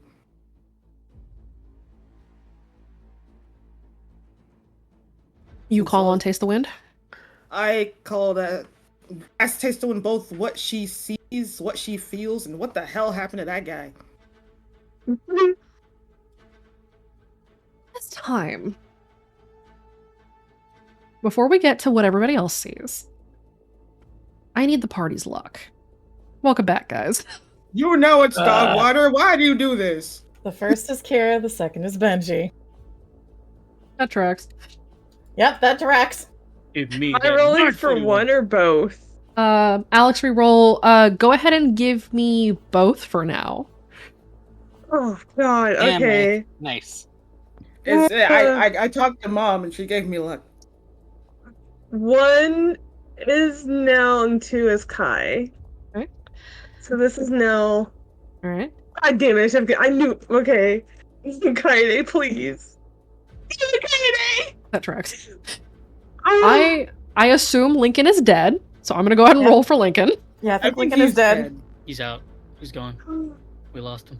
Rest in Rin, peace. I'm sorry. I'm not consoling these rolls. I'm sorry. I don't believe you. Oh, Hey! Oh. Someone You're doing beat better than my Lincoln. record- Someone beat my record for terrible. Some weird. Barely. Our fearless leader has been taken by the Bedmon. And then Elta is out 6. I'll go ahead and roll for Jack and Lillian. Somebody do something. Yeah, Elsa sounded really terrible. Jack, Oh, damn it. Oh, Wow. okay. Okay. Hey! That's fine. Oh, we'll take that. Jack I mean, was our luck busy is on the our luck road. is pretty overall low right now. I tried my best. I know. There's only so much nut butter I've got, man. Nut butter is not going to help us in this situation. In fact, the nut butter might be responsible. Oh, well. Looks like we're going back to regular butter. It is close, but your low luck is 1 higher than your high luck. Damn. Alright, you didn't roll for Izzy. Yeah, Izzy. All right. Izzy I'll counts, roll for Izzy. Izzy. Is it count? Izzy. Izzy, please. Oh, Izzy, okay. no. That's okay. It's not your okay. fault, Izzy. We failed It's you. not your fault. It's okay. It's alright. We failed you, Izzy. Yeah, Izzy carried us too much. Her back's tired. Izzy saved Benji, so you know. it's only right and just that it evens out. Alright. Hit me with it. I'm ready, Warden. Hose me down. Jesus Christ, Rin. I'm ready, Warden Hospital. There's This is- something here. A big something, a lot of something. Which classification of something are we looking at? I feel strange. Concerned.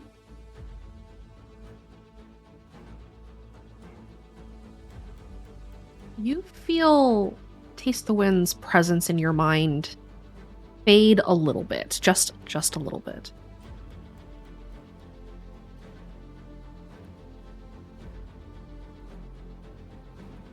Can I attempt a stack to stabilize her?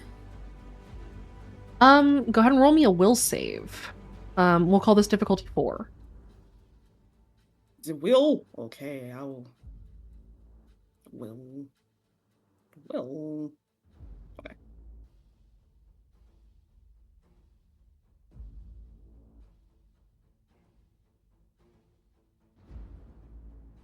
I'm gonna re-roll that one. In the right channel? Do roll it in the correct channel. Yay! I will allow you to roll it in the right channel. You know, I clicked the channel and then for some reason, I'm not even gonna. I'm just gonna. It's a 2. I'm gonna boost it with. Okay. I'm gonna boost it with. Ooh, options. Okay. Let's go by chosen by the wind and death. Okay. Go ahead and burn your fate and boost. You are able to build a stack. And as you do so, you feel Taste the Wind's presence. Their presence sort of floods back into you a little bit. And a sort of a note of relief. Do you communicate that to Charlotte? I do. Okay, what do you say? Great enthusiasm. Okay. Something's happening and she can't hold on. Charlotte is likewise going to roll her will to build a stack.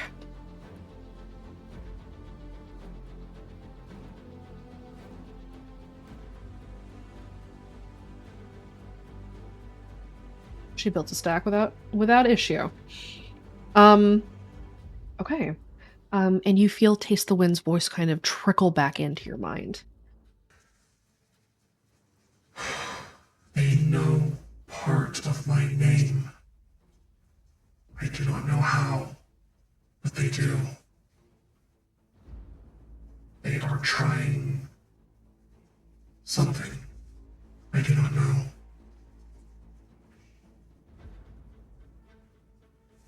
If it's what happened at the cabin, I can take a guess.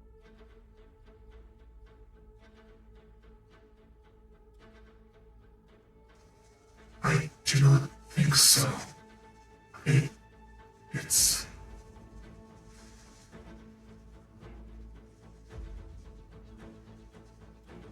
It's different. Not a binding. Not death.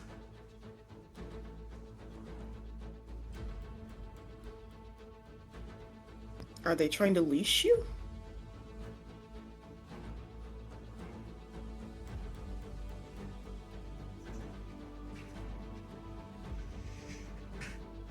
Perhaps.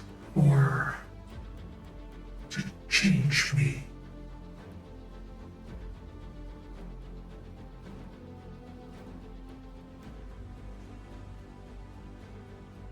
Wraith is gonna look back to the woods. Does he sense that whatever's happening is what Charlotte was looking at or looking towards? You get an idea that it might be, but it's hard to tell.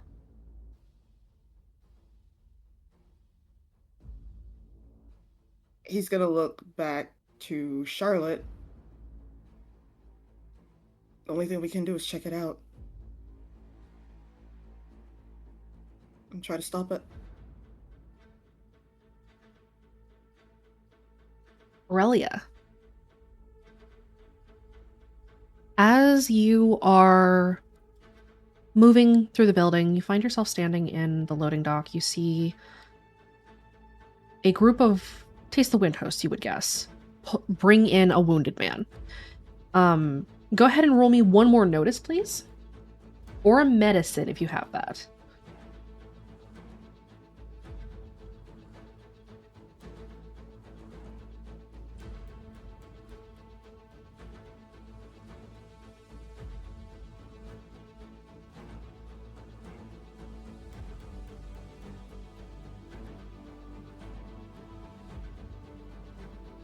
Hmm.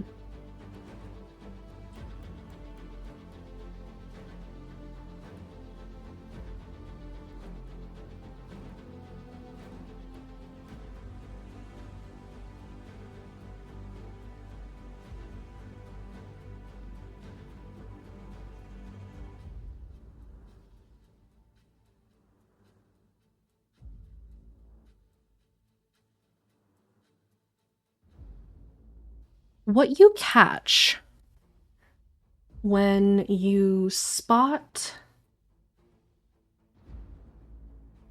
the hosts moving inside, you catch that the man who had been wounded is covered in bruises more than anything.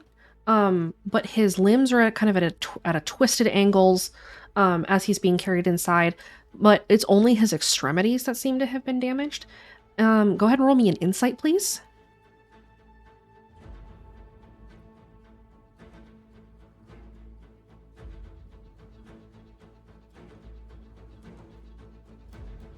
You're not sure what that means, but as you see the man pulled inside, you feel a tug from the hunter.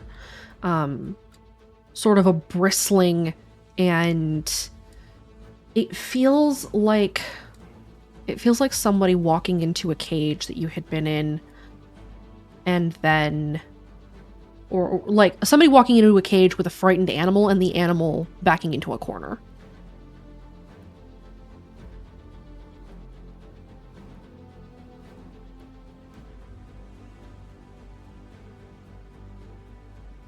You do anything, Aurelia? No. Do you Probably go? just wondering what's going on. Okay. Is Do you what go I'm anywhere? Are you gonna go and talk to anybody, or are you just gonna kind of hang out here in the loading bay and see if you can't figure out what's going on? saying. She will hang around the loading bay. Okay.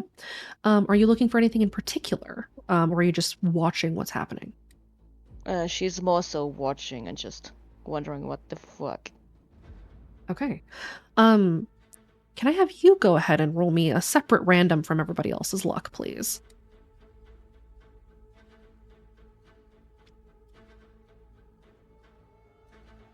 Roll again. Roll again. I have no way. Roll again. Oh my god. Roll again. Oh my god. Don't get me to laugh, otherwise I can't type anymore. And again, Oh, please. Are you serious? Roll again. Okay.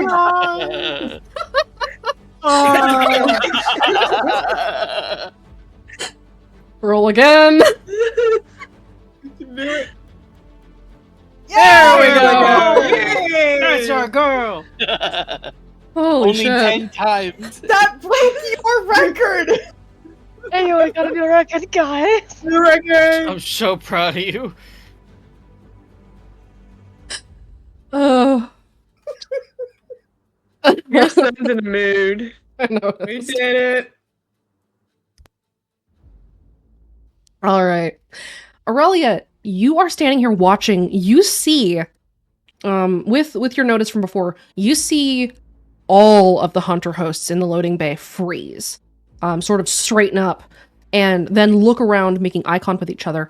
And then Natalia makes eye contact with you. And she kind of gives you a knowing look that she feels it too. All of them feel it.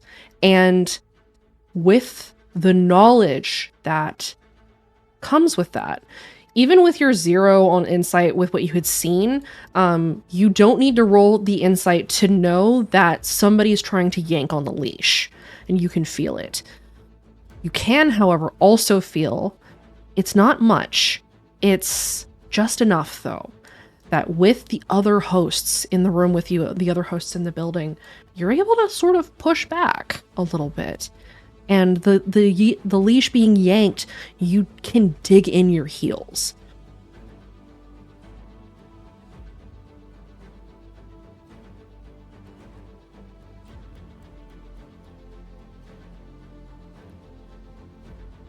Alex, Yep. you are up on the tower. Are you on the lower part of the tower, or did you scale further up? She's probably working on some stuff further up on it. Okay, so you have the highest vantage point currently in the with everybody that's there. There are 2 other hosts that are with you. There's a younger guy named Shane who is working on some wiring about 5 or 6 feet below you. And then there's kind of a mousy looking girl named Emily. And she is on the other side of the tower from you, kind of holding some pieces in place for you. Or sorry, you're not with Emily, you're with Amanda. So you're with Shane and Amanda, who are Amanda is a host of In Her Teeth, and you don't know who Shane is hosting, but you have a sneaking suspicion that he might be the other TMC host around, given the expert way he is managing his tools. But as you are kind of up here, you are kind of struck with a very sudden urge or intuition, or just the feeling that you need to look out into the over the woods, into the fields beyond. And as you do so, you have very sharp eyes. You are very familiar with what it looks like when a massive group of people is performing the Old Tongue. And as you see through the mist and the fog, go ahead and roll me an insight, please.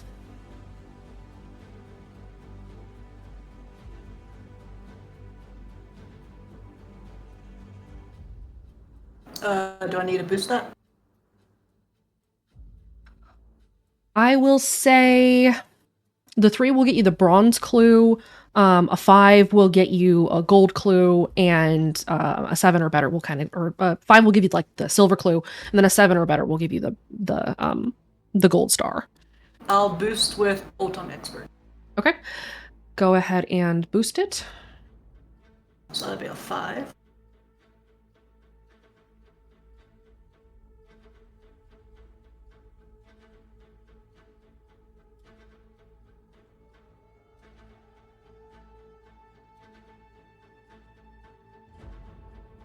It's a huge number of people that are out there, but you know from what you had seen of the moving duolith that that's not everybody. They are coming from the direction of the mountains, and you still see people sort of filtering in, and it kind of hits you that the siege of Haven may not necessarily be a physical one, at least not entirely. As you sort of feel a sensation sort of wash over you, a pit of dread that settles in your stomach, and kind of the nagging compulsion at the back of your brain to climb down from the tower and drop to your knees. It's not enough to act on. In fact, it's so faint that you almost miss it. But you feel it growing so tiny in the bottom of your brain, the back of your mind. And you kind of have an understanding now that there is a lot of ways to commit a siege. And unfortunately, you guys don't have everything quite ready. But what you're working on might be key to stopping this. She's gonna make sure she's secure, grab her phone, use text to speak, to send a message to the team. Okay. Old Tongue Siege underway. Okay. They're in, like, she's gonna say how far away they are. Okay. As you are doing that, you kind of feel the End Mother start to recoil a little bit. You see that below you, Shane is looking up and asking, what's going on? You stopped working. The sleepers out there, they're performing Old Tongue. That's how they're besieging us, one of the ways. Both he and Amanda will turn and look, and Amanda will curse under her breath. Oh, shit. Okay, we're not done, are we? No, but I'm working on it all the way. I haven't let the others know. They can get reacting. And she's gonna try to grasp onto that feeling of In Her Teeth and hold her steady while she's working. Okay. Can I respond to Alex's message? Hold on to that for a moment. Let's go ahead. It's been about 2 hours, so let's go ahead and take a quick 5-10 minute break. We will come back and everyone will get the message from Alex. So we'll be back in a moment. Yeah.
The I'm awake and also I made a diagram.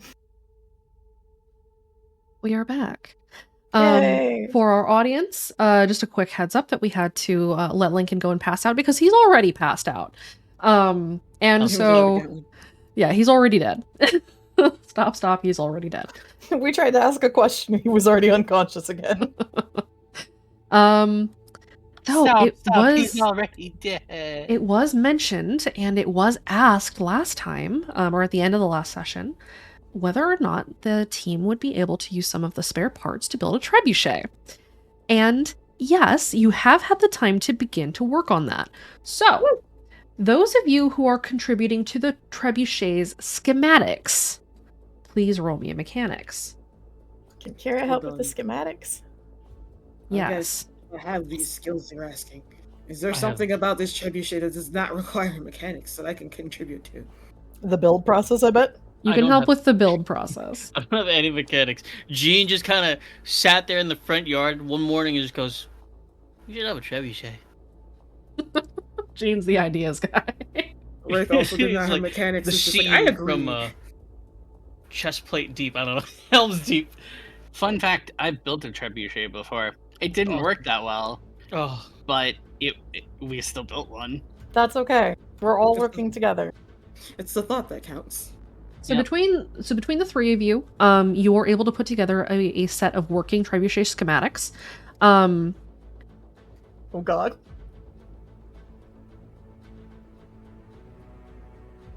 So I need two things now. The first thing is those of you who are assisting with the build process, who are doing a lot of the manual labor and taking instructions. Please roll me your physique. I'll do it because I'm physique 5. Give me that 7. My physique is 2, and it will be for a long time. Benji's doing his best, but probably had to get back to the infirmary. I'll give it an old college try.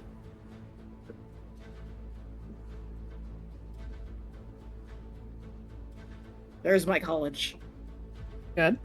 A whole 1. Okay. A little is enough. Every little bit. And one more mechanics for the actual assembly, please. This can be taken as actually doing the physical assembly work or directing it.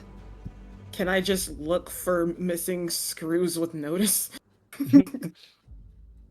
You can be the inspector. I'll look for OSHA missing inspector. It's Benji been does- compliant. Oh my God, I found a screw, guys. Benji is not really a mechanically inclined person. That's I just okay. get pick up the screws that fall on the ground and give them back to Alex. Here you go. Okay. With your guys' rolls, and with materials that you had found and the work of the entire team basically putting this thing together, you have a working trebuchet. Yay! It's only one, but it is a working trebuchet. What is perfect timing? What is required skill to shoot said trebuchet? Shoot. It is a couple of things actually, because it would be a shoot to aim the trebuchet properly, and then it would be a mechanics to ensure that it fires correctly. So, either 2 people on this thing or just Alex. Alex is- won't be on. She's working on the tower. Yeah, Alex is up on the tower, and given what she's doing on the tower, it is probably best that she stays there, given that she is attempting to drive back those in the song as much as possible. So Baxter more than and Jean can likely, do it. I was Baxter gonna and say, Jean could Baxter, do it. don't you have shoot and mechanics? Yes. Baxter could do it. Put that guy up there. Yeah, put Yeah, that guy I in have, there. I have a mechanics at 3, but boosted it's like a 5, I think. Jean can And help then- load the trebuchet. I can load it. I have got a the shoot at 5. Don't ask me to weaponize it.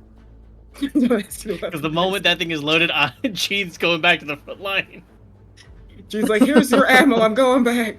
The other cool thing about the trebuchet too is that after a siege, it will be really useful for repair work.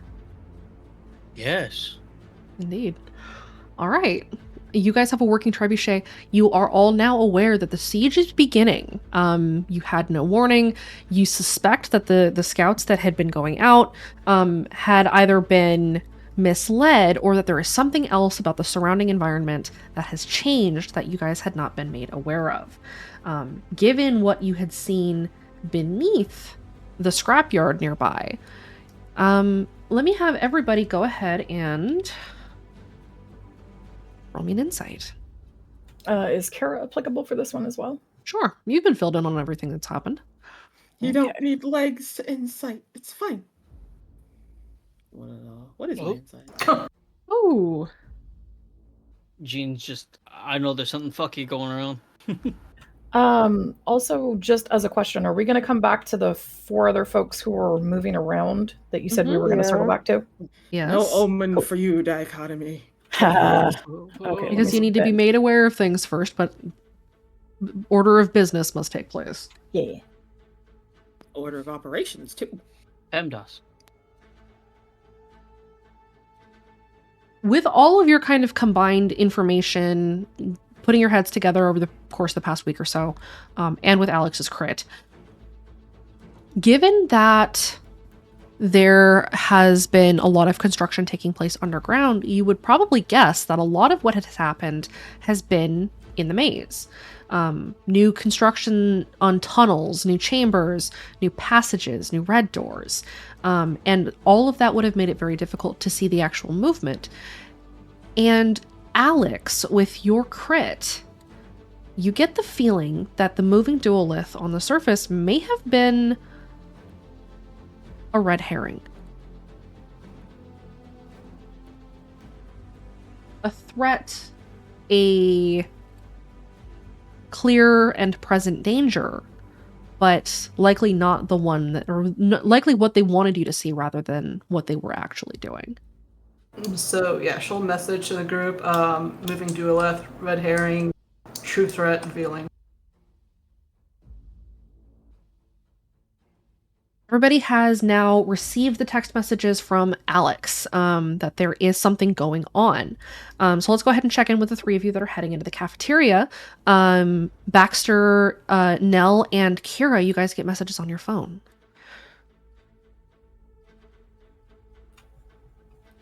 Kara pulls out her phone, and then I have a question about that whole impulse control problem now. Huh? Old tongue? Roll me will save. That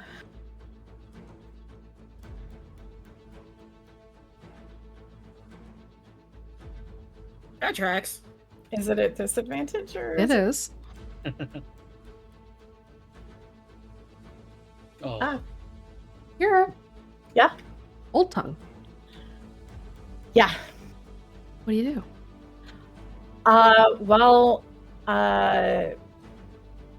It sounds like there's something that she needs to go look at and possibly Yes. listen to.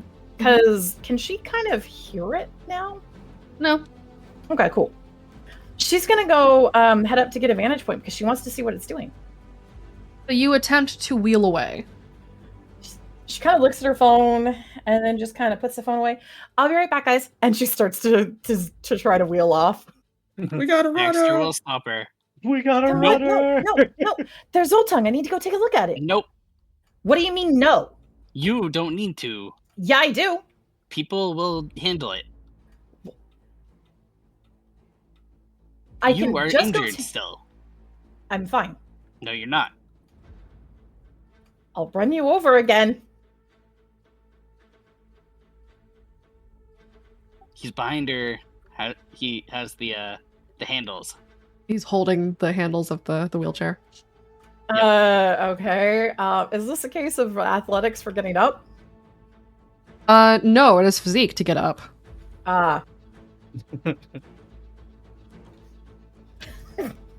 Nope, she can't. Baxter, go ahead and roll your physique, please. Fuck. This is contested. Let's go. Fuck.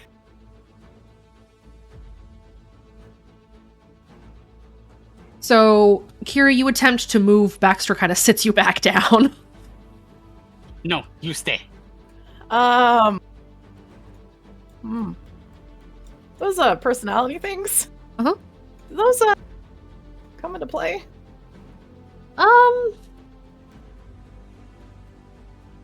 You didn't roll the worst you've ever rolled, given that you have rolled -3 before. I have a 2 on my will. I can't roll a -3 anymore. I mean, yes, you can. Shut up! Don't. Don't you...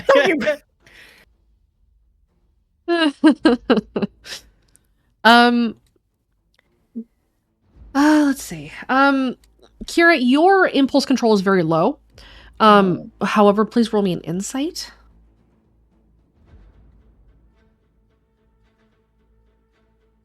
On a 3, you can still pick up the urgency of the situation.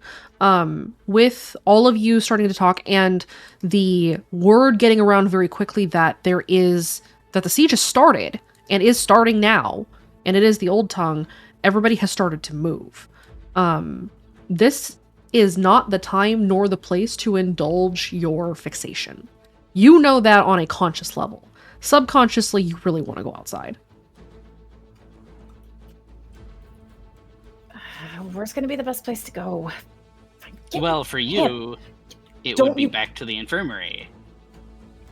No, because Yes. I can't help from there. You can't help right now. Being in this Screw that. condition. What? You said a bad word. Kira grumpily folds her arms. I've been around all of you how long now? You usually say fiddlesticks or something like that. Just because I usually say shoot doesn't mean that screw is the worst word I could say. What do you want me to do? Just come on. Where's everyone else going to meet up? I'm not going to go back to the infirmary and just sit right now. Where would everyone else meet up? Up on the roof? You can probably guess the team is going to meet on the roof or over comms. You do have your comms now as well. Okay. Well, there's one place that I can think of that everyone would meet up. It's on the roof, which we're not taking you up there. It's too dangerous.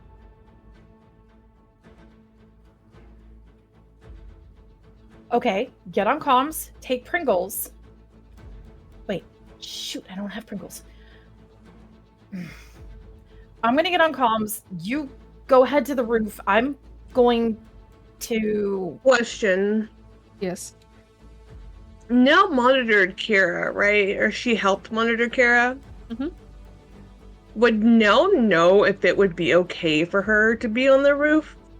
She could probably be up there for a short time. You're not sure the range of the Old Tongue, and whether or not it's going to cause problems for Kira, given the nature of her coma. But she could probably go up there for maybe 20 minutes to have a conversation with the team. What?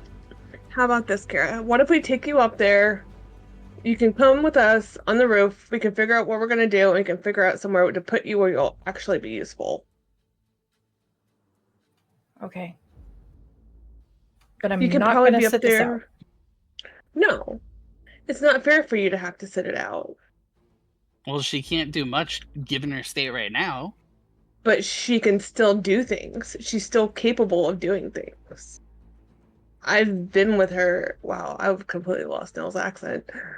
I've been with her. I know. I switched for some fucking reason. It's hard to hold this accent. Whoops.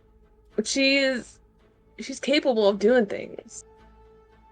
If I know, nothing- I've been her teammate for a very long time. Just You're not both enough pretty, to strain guys. herself. You're both pretty. Let's go up to the roof.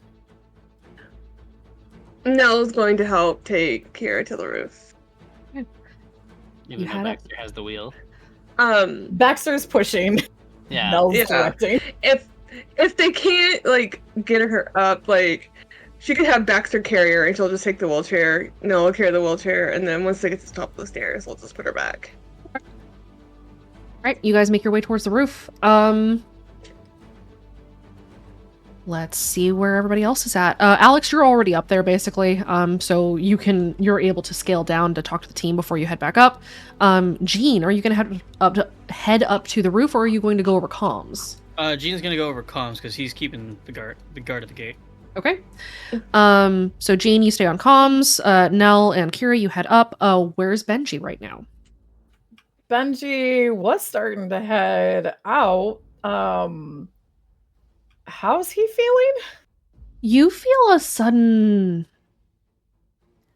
soft voice kind of in the back of your mind that tells you this would be easier on all of them if you just went out there.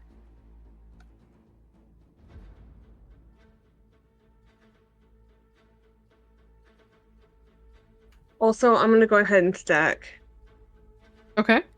Anybody else who is going to stack, go ahead and drop your stacks into voice text for me. Benji, please roll me a will save at disadvantage. I was about to. Stacking. Arcana, I'm gonna do a stupid thing. Go on. You'll see. The only question I have to honestly ask, does he have any, is there any other modifiers given that he doesn't have his comfort scarf? Not at the moment because RTD is helping you. Thank goodness. You are able to push the voice down if you choose. Because the thought also crosses your mind that you walking out there would put your family and your sister in danger. Given that she's just woken up, he's going to probably close his eyes and take a moment and kind of focus and just kind of under his breath mutter, "Is that my head pit boss or something else?" It's a little of both. Ignore it. We'll shut it up. Looks like talking heads are ready to roll. Neat. Okay, that's not good. Fuck. Okay. Keep your head on. Working on it. I got you. I also need to share that I just saw somebody walking their dog out in the snow, and that dog had both a coat and little booties and was super thrilled.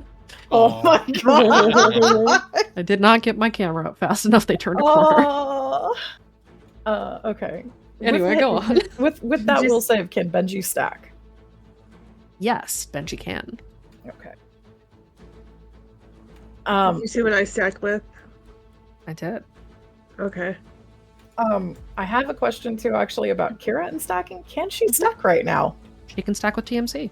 Cool. I just wanted to make sure, with the Yes. butterflies problems. It has been a few days. Having trouble with the screenshot, Gene? Yeah, my browser and Discord almost died. Oh no! That's We're good. Ah, I see. Yes. Discord just Yeah. you. Aurelia, are you going to stack? Mm-hmm. Okay. Wraith, are you staying outside with Jean, or are you just and going over comms, or are you going to head up to meet up with the rest of the party on the roof? He's going to stay outside and go over comms. He's going to stay with Charlotte when the other Taste of Wind hosts. Okay.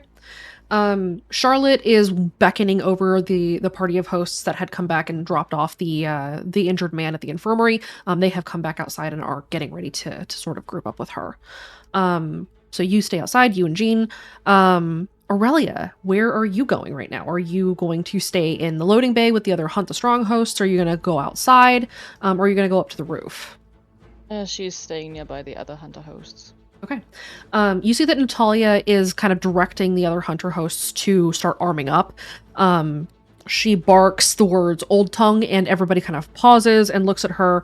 And you see that they go looking for the trank guns. He's going to send a text also.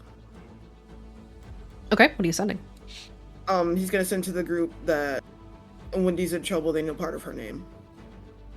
Okay. Text message pops up from Wraith.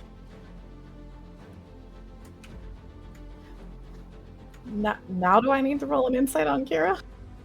Yes. I'm gonna stack first. All right. I'm trying to coin toss between will and insight as a defensive skill. Shit. Okay. I feel like Kira always needs Will's defensive. Hey. Am I wrong? Well, given the fact that she's going to be doing Overwatch, I'm actually going to stack with Insight. I think that might be more helpful.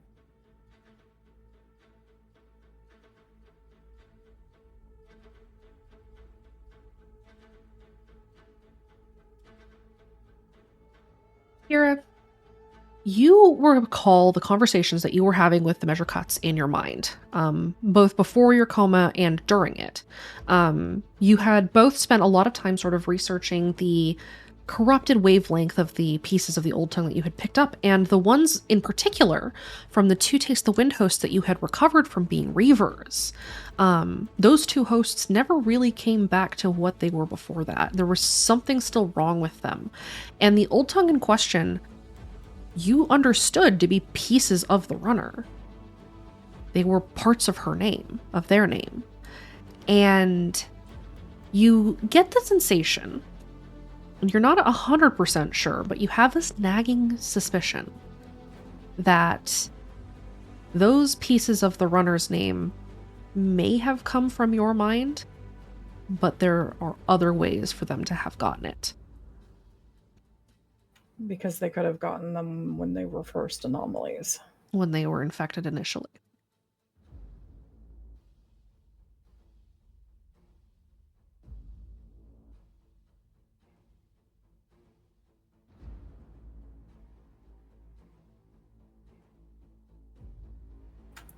Kara has a not happy kind of feeling on that.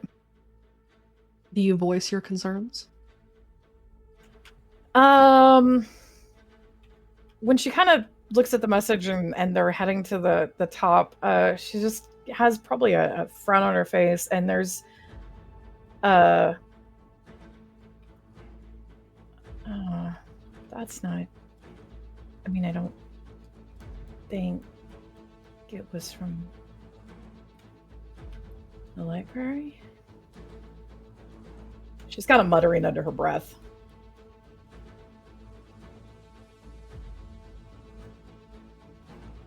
Nell and Baxter, you are close enough to Kira to hear this, as you guys are making your way up the stairs towards the roof. What are you mumbling about? Do you remember before I went down how I said there was that something off about some of the old tongue, and it was in the library, and it was some of the pieces that we got. They were they were parts of Wendy's name. Somewhat, yeah. I don't. I'm kind of worried that maybe it got taken from the library. I mean, it could have come when they got infected and they were anomalies, but it was also there. That's not good. No.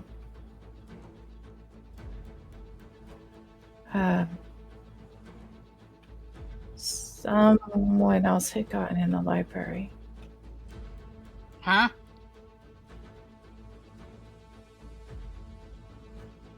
Who?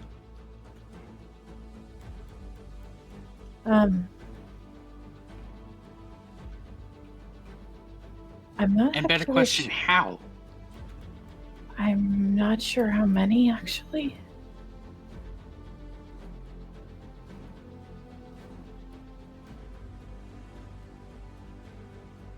Let's keep going. I don't want to talk about it. Okay.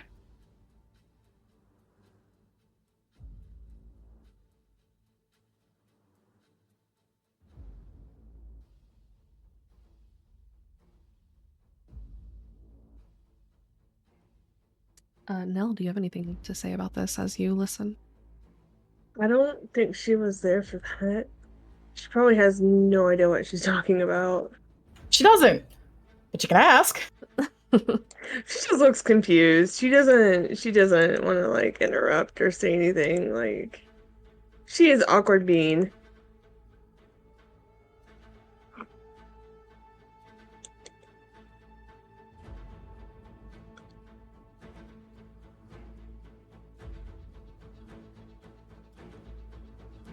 Can Kira divide her focus while awake yet? Yes, you are able to do that now. She's going to kind of, since they're handling more of the physical stuff, she's going to kind of try to see what state is the library in right now? Has it gotten any repairs since she's woken up? Have you spent any time in it? She's been trying to fix it up a little bit, but also avoiding it a little bit when she wants to sleep. Go ahead and give me a will roll, please. Okay. You've made a little progress. You've cleared some of the debris away, some of the cracks have been mended, but overall it's still a work in progress. Okay, so she can't really start even figuring out what's missing. Not at yet. the moment. Okay. No, it is too fresh.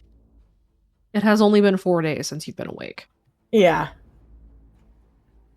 She has to finish vacuuming first. It's a fixer-upper. It's like a kid being sent to clean the room. Okay. She's only going to voice that. She's not going to kind of say anything else about that until she gets a little bit more of an idea. Okay.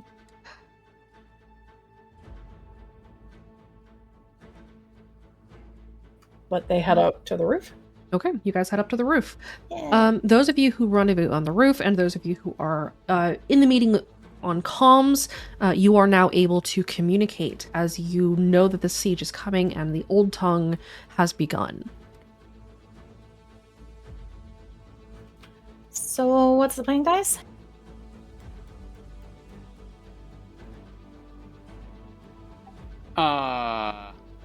Get up to the roof, meet with the team, and go from there. We're on comms. Baxter, come on. Everybody, what's the plan? What are we doing?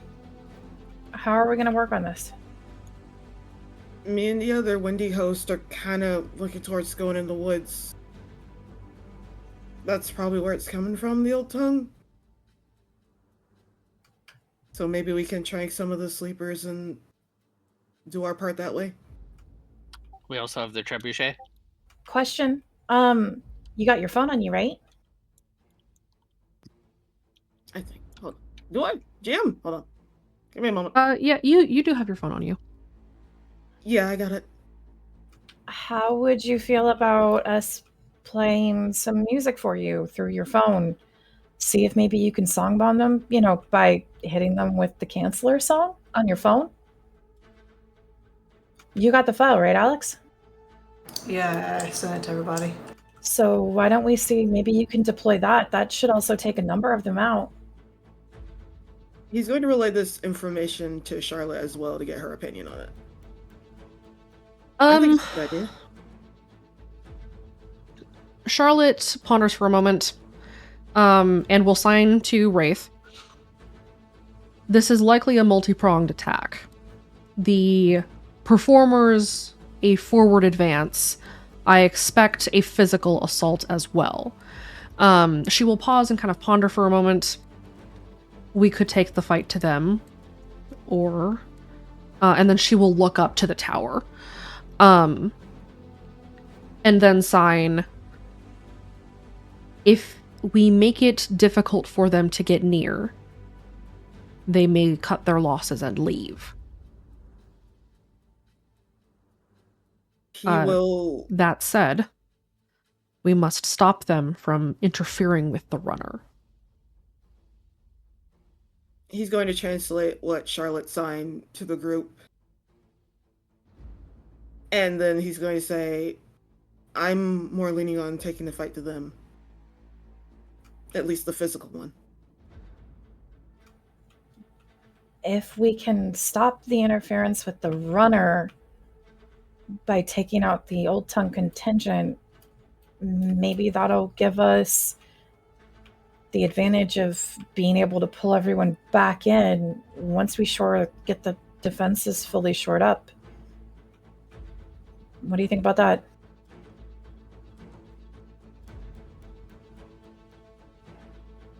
He's going to look at Charlotte again, because he is not a tactician.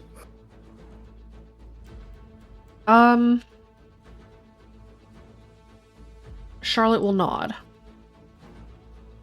Sounds good to us. Okay. Alex, what's the range that you've got on your drone?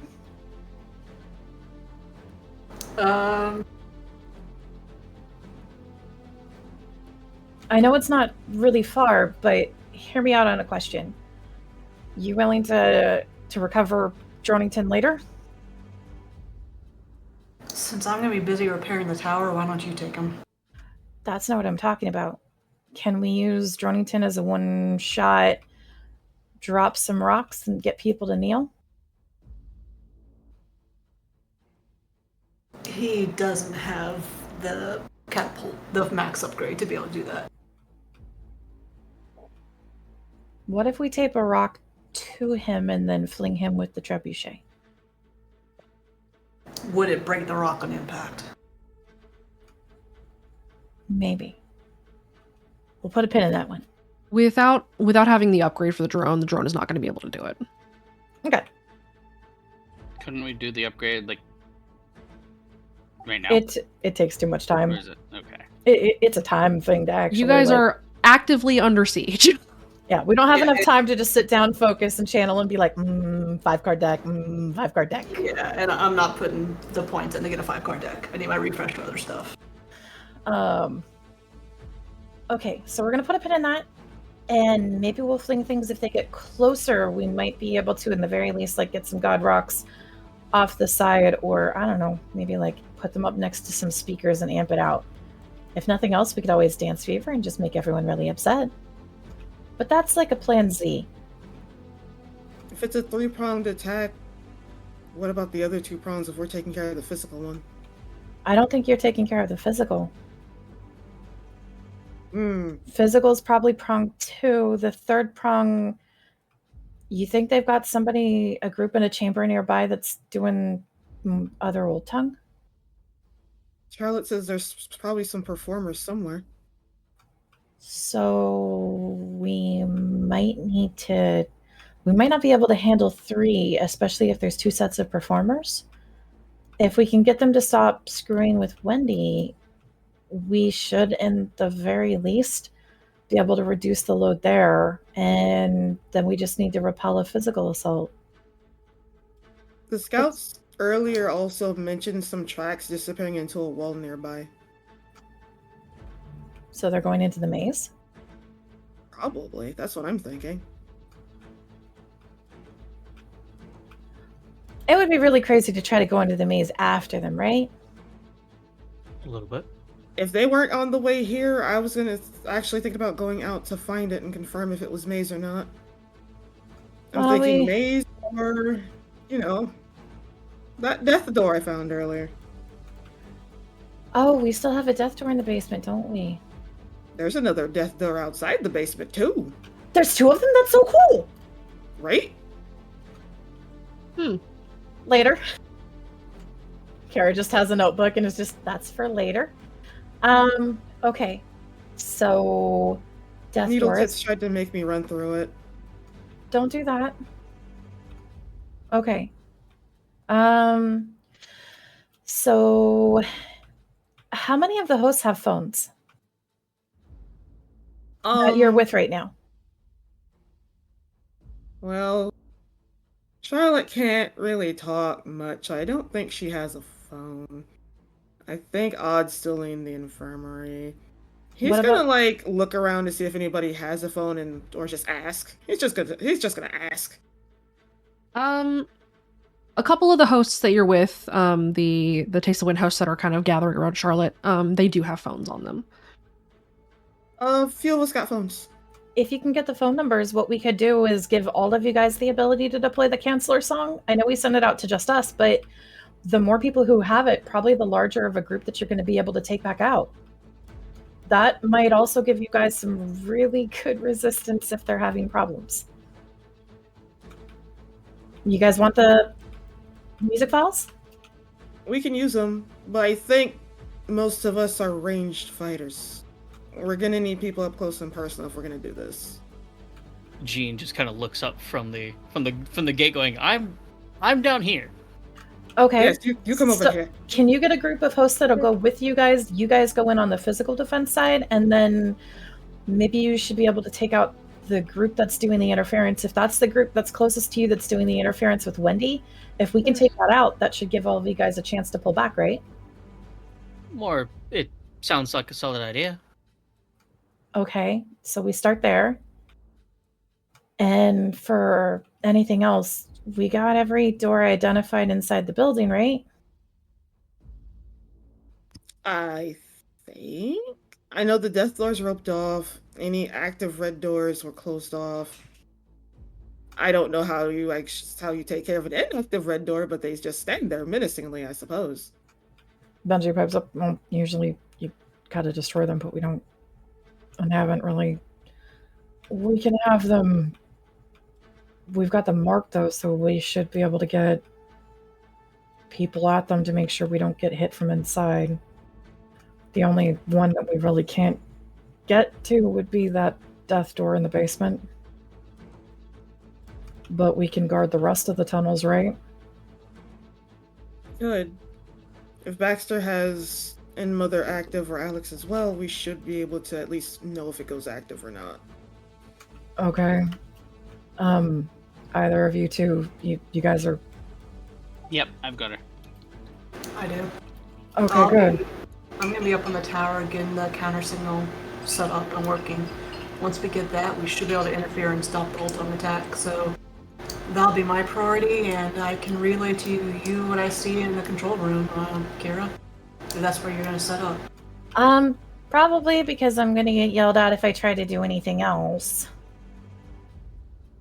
Considering how close we came to losing you, I might be inclined to that as well. But Fine. I'll sit in the control room and I'll be Overwatch for everybody. look, the control room also needs repairs. You're probably the best other mechanic I know to be in there to helping them. And you know how the counter signal works to help them get it set up and going down there. I'll work in from the control room and I'll play Overwatch for everybody. I'll try to keep you up to date on a play-by-play if that's how we're doing this. Charlotte is going to sign. The three-pronged attack is likely this. She says to you, Wraith, kind of interrupting you, as the other Taste the Wind hosts had kind of come to a consensus. The Old Tongue, she kind of points in the direction of what you guys had felt in the woods. That is likely where we are feeling the interference with the runner. There is another attack staged elsewhere, one that we cannot see. It is likely we will need to find it. And the third will be physical. Where it will come from, I do not know. There will need to be three contingencies. Someone nearby, someone outside, and someone digging. He will relay this to the team. If we're going to be looking for a digging group, we're going to want to probably be familiar with the maze. Pit Boss has me grounded, so I should be good for that. And if you wander off, I can have somebody kick your ass. Thanks. No Really problem. appreciate it. So, why don't I go on the digging team? Because we're probably going to need to find the maze, and pretty good with that. Alright, so we need somebody to go with you, of course. Yeah. I need someone who can kick my ass, apparently, so... Hey, Skybeam, you want to go bite Benji? I don't know if that is the best idea. I know Hunter hosts are currently getting some trank guns at the ready, and the leash is getting... Yeah. Do you think he should be on defense physical team? I have no clue. Me neither.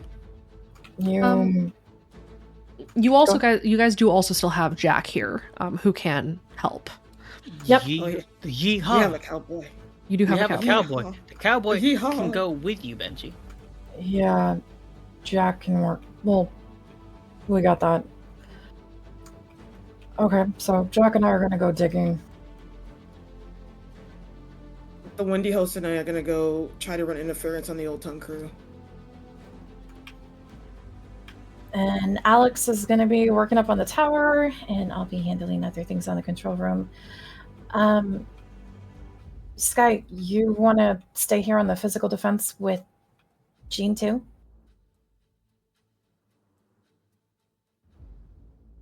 We're gonna kind of need some of the good fighters there too. Yeah, I'll go we are wherever. fighting.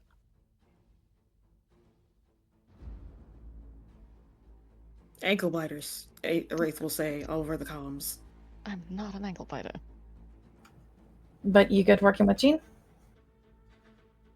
It depends on where the hunter hosts are going. I'll work with Jean then. Aurelia, you get the sense that the hunter hosts are probably like digging in, and they're going to be staying here because they can't risk, if they go out, someone not being able to stop them from doing something on Speak as One's orders. So the most likely is that they are going to be here, doing a lot of the physical defense. So Aurelia will have to stay too, because splitting too far away from the hunters right now seems like a bad idea. Seems So- like. So stay on physical. So Aurelia on defense. Defense. DK. Donkey Kong is here.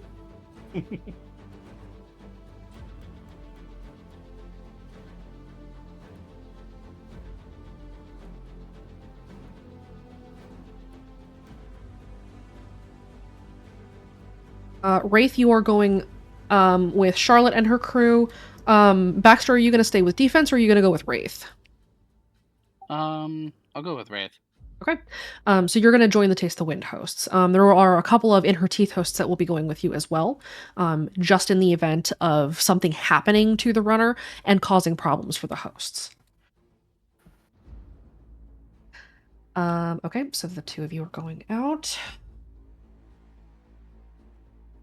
And I'm taking my trusty bow. You take that bow. Take some arrows too. Of course, always. Very good. He's also got the lethal ones too. Nell, where are you going to go? That's wherever I'm needed. You are... I'm defense. You're defensive, but I think it would... This is me saying this out of character for you, just as something to think about. You might want to go with Jack and Benji. Having somebody there who is lay on hands, who is able to help Benji come back if something bad happens, might not be a bad thing. Take his glasses, then he'll be blind.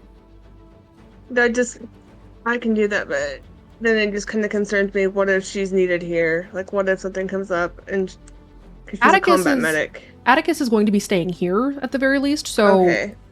Atticus is staying with the defense team. He is getting ready to go out to meet with Natalia. Okay. You're gonna go with the dig team? Yes. Okay. So you guys have kind of a spread. The dig team is the group that is going to try to find the maze entrance that the missing tracks had gone towards, to figure out where the second Old Tongue stage is taking place.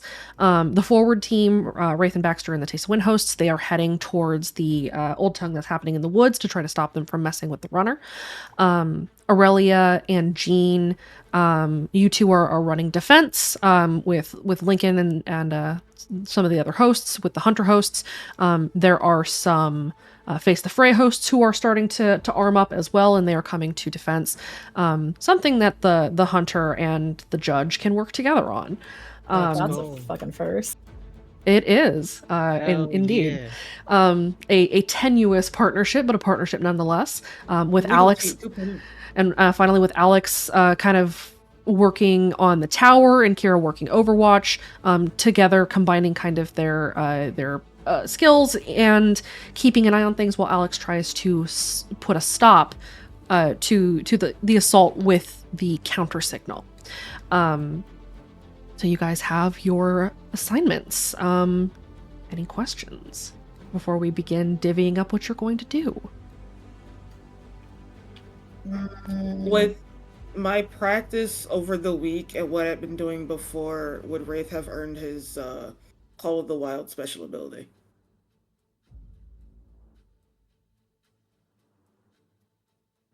Yes. Hooray! On the same topic, off topic, what about the custom stunt I sent you? I haven't had a chance to review it yet. I will review it before the siege begins, or before you guys actually start doing the heavy shit. Okay. Okay, so you guys have kind of your plan. Charlotte will look to you, Wraith, glance over to the hosts that are kind of beginning to set things up, and she will sign, it's time to sound the alarm. Push the button on the bell. Wait. Yeah, someone push the button. Button pushed. Kara's gonna be like, you're working on that, so let me go hit the... Did we put it? Is it a red button? Did we install a red button, guys? I pushed the button. Baxter! Push. We're outside, nerd. Yeah, you went to go head outside. Charlotte, Wraith will communicate to the, like, Charlotte has given the all clear that we should probably ring the alarm. Okay, cool. It's in the control room, I'm guessing? Alex? Did we put the alert? Is our alarm in the control tower room? The alarm is likely in the control room, yes.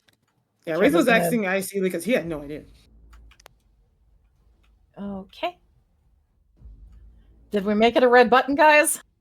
I'm gonna say we made it a red button. Press the Big red button.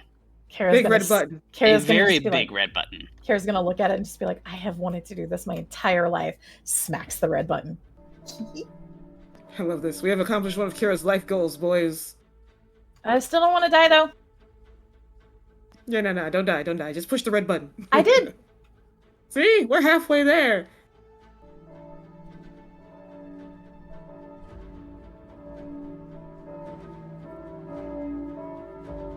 The alarm is sounded.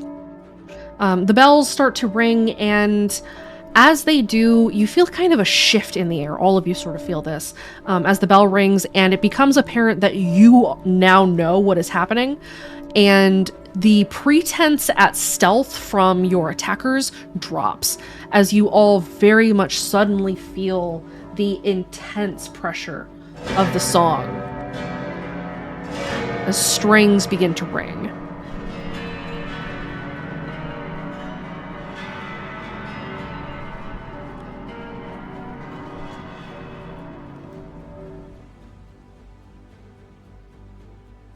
Big.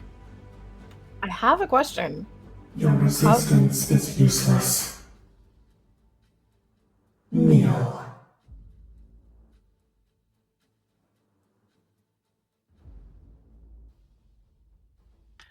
How about a fuck you?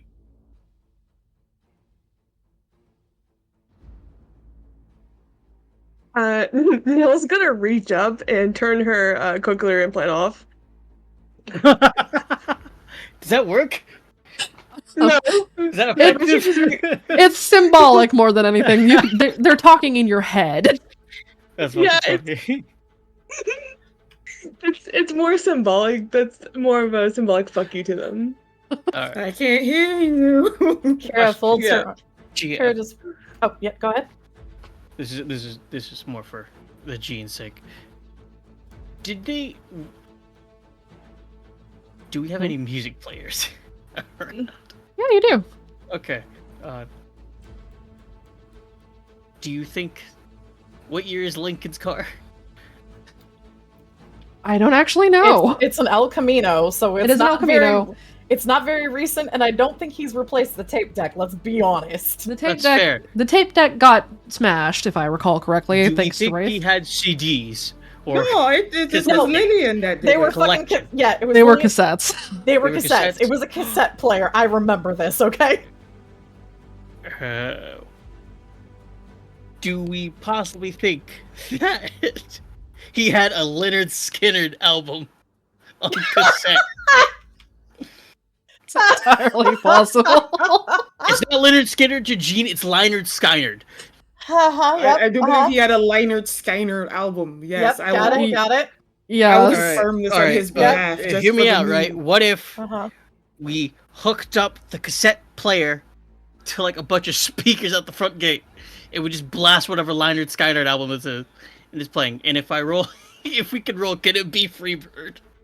Hold on. One, can I support this? But two, can I mean, technically this would have been something we would have been doing as defenses, so like an impromptu speaker system aiming anti-song countermeasures, like we should have those as some of our mobile defenses. So this I should agree. completely be It's- something that we can do, right? This It's should have not been free something bird, it's like- bird free. Or It's call playing call. bird. Play Playing Bird Free! free. Bird Like, free. call. Can we play bird free against the song? Can we roll the mechanics and have set up some speakers? Come on. All right. Those of you who would have helped with an impromptu speaker defense system, please roll me your mechanics. Yes. I Hell don't yes. have mechanics. God damn it! I'm re-rolling. I don't have mechanics, but I'm I'm gonna give re-rolling my little that. You're- Yeah. I will. don't I will either. say that Wraith and Nell, you can give the help action. Okay, I Look have a at the help help action. action. We need bird free. With the help action, you can roll with advantage. Can I boost that with always making useful things? Because this is a useful thing. This is a very yeah. useful thing. So a 6. I'm gonna do that too. All right. We got a 4, a 5, and a 6. Oh my Uh-huh. god, I've created a monster. You did this. I did this and I feel proud. You should. Yes, Alex. You guys all have advantage because Nell and Wraith are giving you guys advantage. Let's go. Awesome. No, I Nell's was in the holding up a background singing. boombox playing bird free. Wraith is just singing along to it. So we have again a 4, 5, and a 6. You do have an impromptu speaker defense system at the front gate. You can drop a Leinard Skynyrd tape into the tape deck. We're playing bird free, boys. We'll play something more useful afterwards, but we need to make our opening counter offer to speak as one. This is his counter. Gene's gonna stand on whatever. If we does the gate have a gatehouse? Did we It build that, does, or- yes. You do Okay. have gatehouse. There are vantages and gatehouses or Awesome. rather towers around the entire wall. Gene looks to the other guards that he's with. It's just like, you know, you ever just want to make someone really, really angry, and you have the ability to? Do it. And he just like walks over to the cassette player and just pops it in, and he just cranks it all the way up. I hope you get sick of the song, because I won't be. Can I have the team please roll me a collective provoke? Sure. Let's It's just like, go. let me offer this as a rebuttal. I don't Do I to have? That's okay. We'll just do it for free.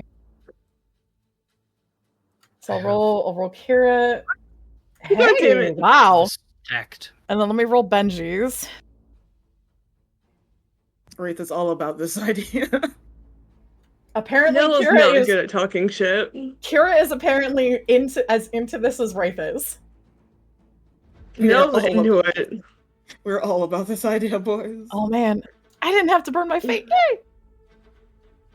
Nell's You do this as your rebuttal to speak as one? Yes. after, yeah. Wait, No. wait, I have a very important question. Yes. Did Benji stack? Yes, Benji stack. So is this RTD and Ted are just like helping with the acoustics on the side? It's like RTD listening to Bird Free is like, I gotta tell the boys about this.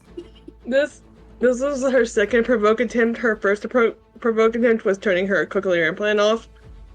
I'm like blatantly doing it, so yeah. This is definitely part of Kira's provoke because the other thing that she'd be doing is folding her arms and going, no. So this is the other response. goddamn, we've provoked chorus, haven't we? The voice has been going mad. They don't have much will right now. I know. Oh, that's bad. Take our Leinard, Skynard.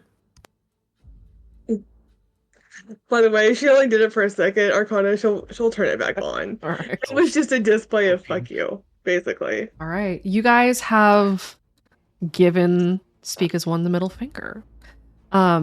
As you feel their attention on you, sort of the burn of the voice on the back of your neck, you feel the bristling. Those of you who have been in the song feel it a little bit stronger than those of you who haven't, and those of you who are connected to the song still, as in those of you who may or may not be on a leash, feel that sort of backlash come at you, as they don't answer, but you can tell that you got to them. You are insufferable, rude children who simply must be brought to heel. And their presence recedes a little bit as they kind of pull back to prepare, but you can tell that you kind of got that one on them. We got one! But you just kind of... That's like the weirdest feeling in your head, right? What, being rude, disrespectful children that actually got one over on mom and dad? Probably. Yeah, that was really weird. Nell looks at Jean. I think we pissed him off. A little bit, but that's kind of what we're supposed to do. Kara claps her hands together. Let me know when you want a song change, because I think we can continue to make them really, really upset. You got more song ideas? Can I put in a request for Rise of the Valkyries at an intense moment for dramatical effect? Yeah, but only if we can also do Dance Fever, just because I think it would be really funny. We might actually need that one as both a tactical advantage and because it sounds really catchy. Do you want me to send that one to you guys too? All of the hosts that you guys are with, just so that if you need to kind of disrupt them, just because I think it still makes them all dance. It's going to cause a lot of sin though. I need it on my new phone anyway from last time. The one I had from last time, it kind of exploded and I had to get a new phone. So I'm going to need that file again. Okay, I'll send that out. And has Kira gotten the numbers for the other hosts? Yes, you have. Okay, Kira sends them 2 files. She's going to send the Canceller song, and it's clearly labeled Canceller. Okay. And she's also going to send them Dance Fever, and it's labeled Dance Fever. Don't play unless you want to really have a problem. Okay. Atticus, Natalia, Erica, and Charlotte all join your comms channel.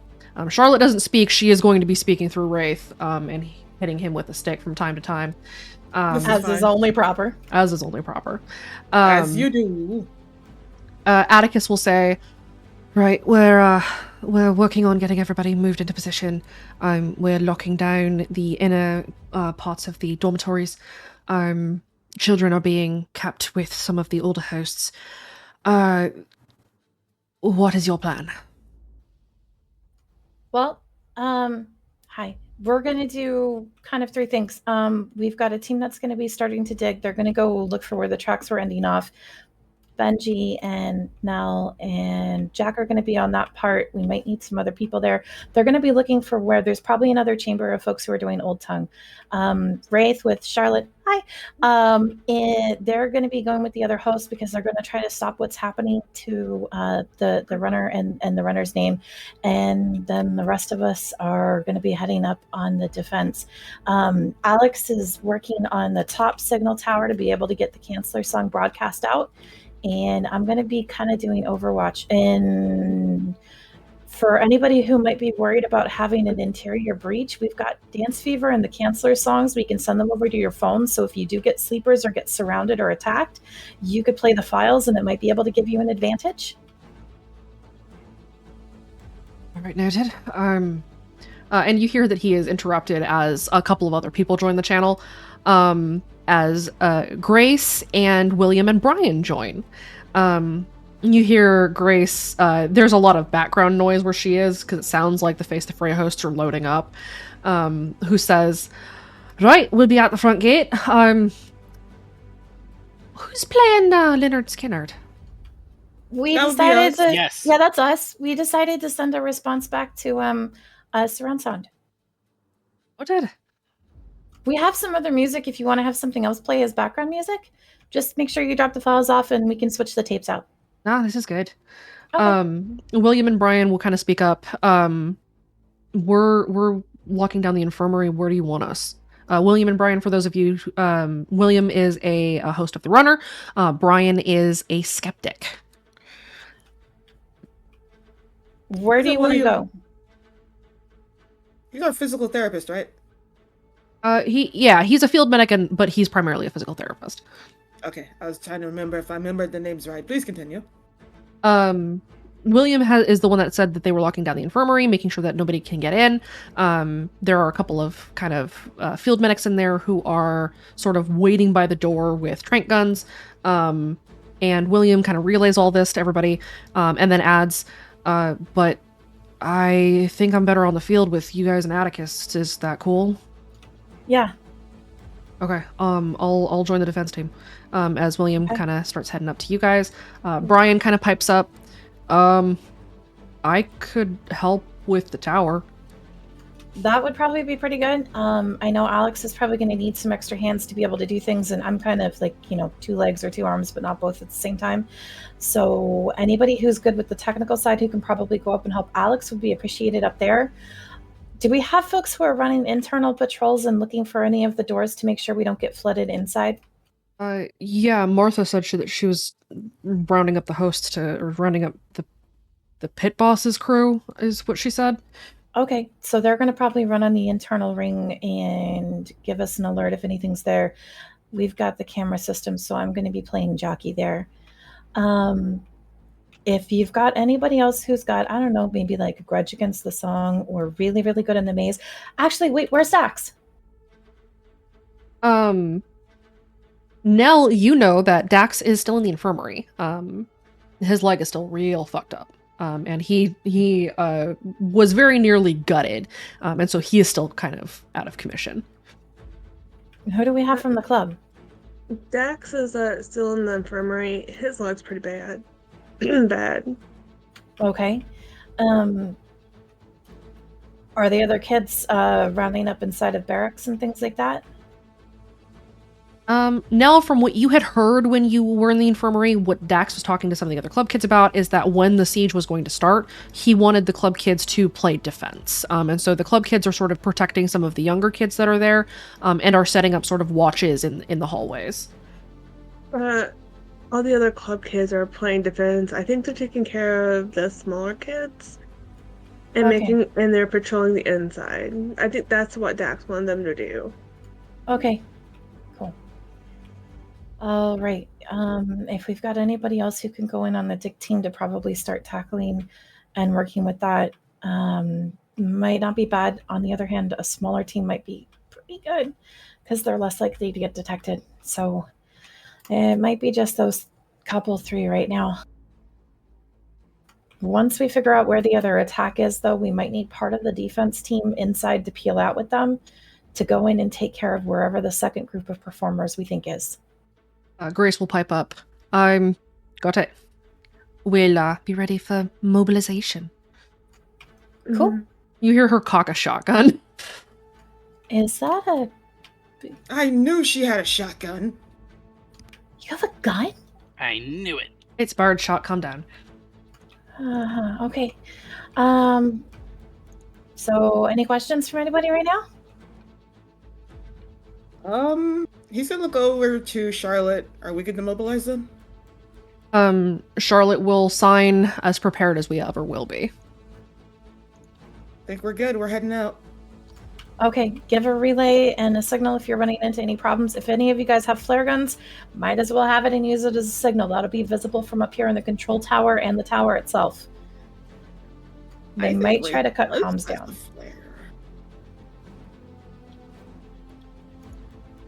They might try to do things with like cutting comms or signals or things like that. So if you try to say something and you don't get an immediate response, try to fire off a flare gun or throw a rocket up. I still have some bottle rockets. Do you want some of the rockets? No. Yes. Okay. I will Baxter, I'm gonna need you to roll a will save before you can accept fire. Damn it. Raven's just no, I don't. I'll take a couple just in case. Joke's on you, my will is a 4. Can I Yeah, grab a roll it. I'm gonna Oh. watch that. I want Dichotomy to omen you Yeah, for that this is comment. this is a DC6, my dude. Oh, You just took another aspect for accidental murder, man. So no, you don't want bottle rockets. Okay, no, you want some? What? Yeah, I'll take a couple just in case. Fire them just straight up, and just send it. It's like you're sending a signal for club supplies, except it's more of an oh no, everything's gone to hell. I'm pretty used to that. I don't have a single thing against fire, though. Bro, we just murdered a forest full of people. What do you mean? You fucking do. do, bad friend. Baxter still doesn't know about He got that. he got told. Martha told you. Martha told you. You got You fucking guys- told, my man. Was that before, during, or after we were fighting that fucking Furby? It was before after. after the You Furby? found out after the Furby, but you did find Wraith out. found out for before the Furby. Just Martha before told you the guys after the Furby. Yes. So you do know that you had committed quite a lot of fire-related accidental murder. Also, you still kind of feel guilty that Lillian was in fact on fire, and you Yeah, made the yeah. Molotov. That was your fault. Uh-huh. Fine. All right. Why do we have to remind you of your sins, man? Taking It's the because there's fire so away. many. Numerous. You see 23 of them on the counter right now. There's so many sins that we have to That was remind not you by which things- fire, though. No, but those still your sins. they are still your They're sins. still your sins. All right. Shut up. You guys are making your final preparations. And we are going to drop the curtain here in just a moment, but before we do, Wait. Can I Yes? grab a flare on the way out? yes, you can. Yay, flare. We will do a full equipment run at the beginning of the next session, just because we want to make sure we have everybody here. But in the Yep. meantime, as you guys are making your preparations, meeting up with your teams, doing the final things that you need to do, an eerie sort of dread kind of washes over all of you as you hear, kind of deep beneath the earth, the sudden thundering of drums. And there is where we will drop the curtain tonight. Excuse Yay. me, I do not appreciate those I have drums. a perfect gift for this. Oh, I got some ideas. I don't want my ideas. That is a Take perfect away. gift. Well, hold on. I need to Nice. see this here GIF. It's amazing. Do I need to roll for Kaede? GIF. Yes, you do. Go ahead and roll me Kaede's physique at disadvantage, please. That GIF. Let me open her sheet.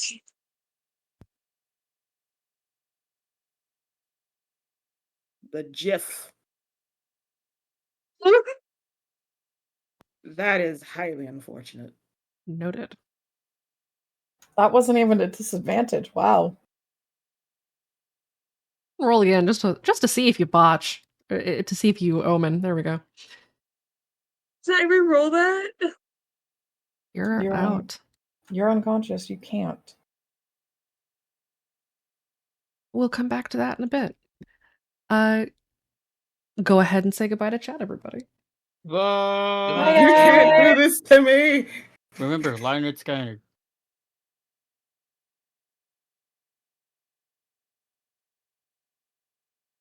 Oh, a little bit shorter session today. I am still recovering from the fatigue of post-COVID nonsense. We have a lot of sessions coming up, though, now that we are back and in full swing. We will be back with Team Impact on Monday. We will be back with the boys on Tuesday. Next Saturday, the Misfits will be running. And then we have the Snap team the following Friday. I am feeling better than I was, at least. The fatigue is still really, really bad, and I need this cough to go away. But you know what? It is, it's slow. I feel like crap. But you know, it's okay. So we have a lot of sessions coming up. We are going to get caught up. Prom is on the horizon. Things are going to get bad. And then we have the deliberative. So let's see if the Dawnbreakers survive the siege, if the Misfits and the rest of the club survive prom, and we'll go from there. Thank you, everybody, for tuning in today. We super appreciate you guys.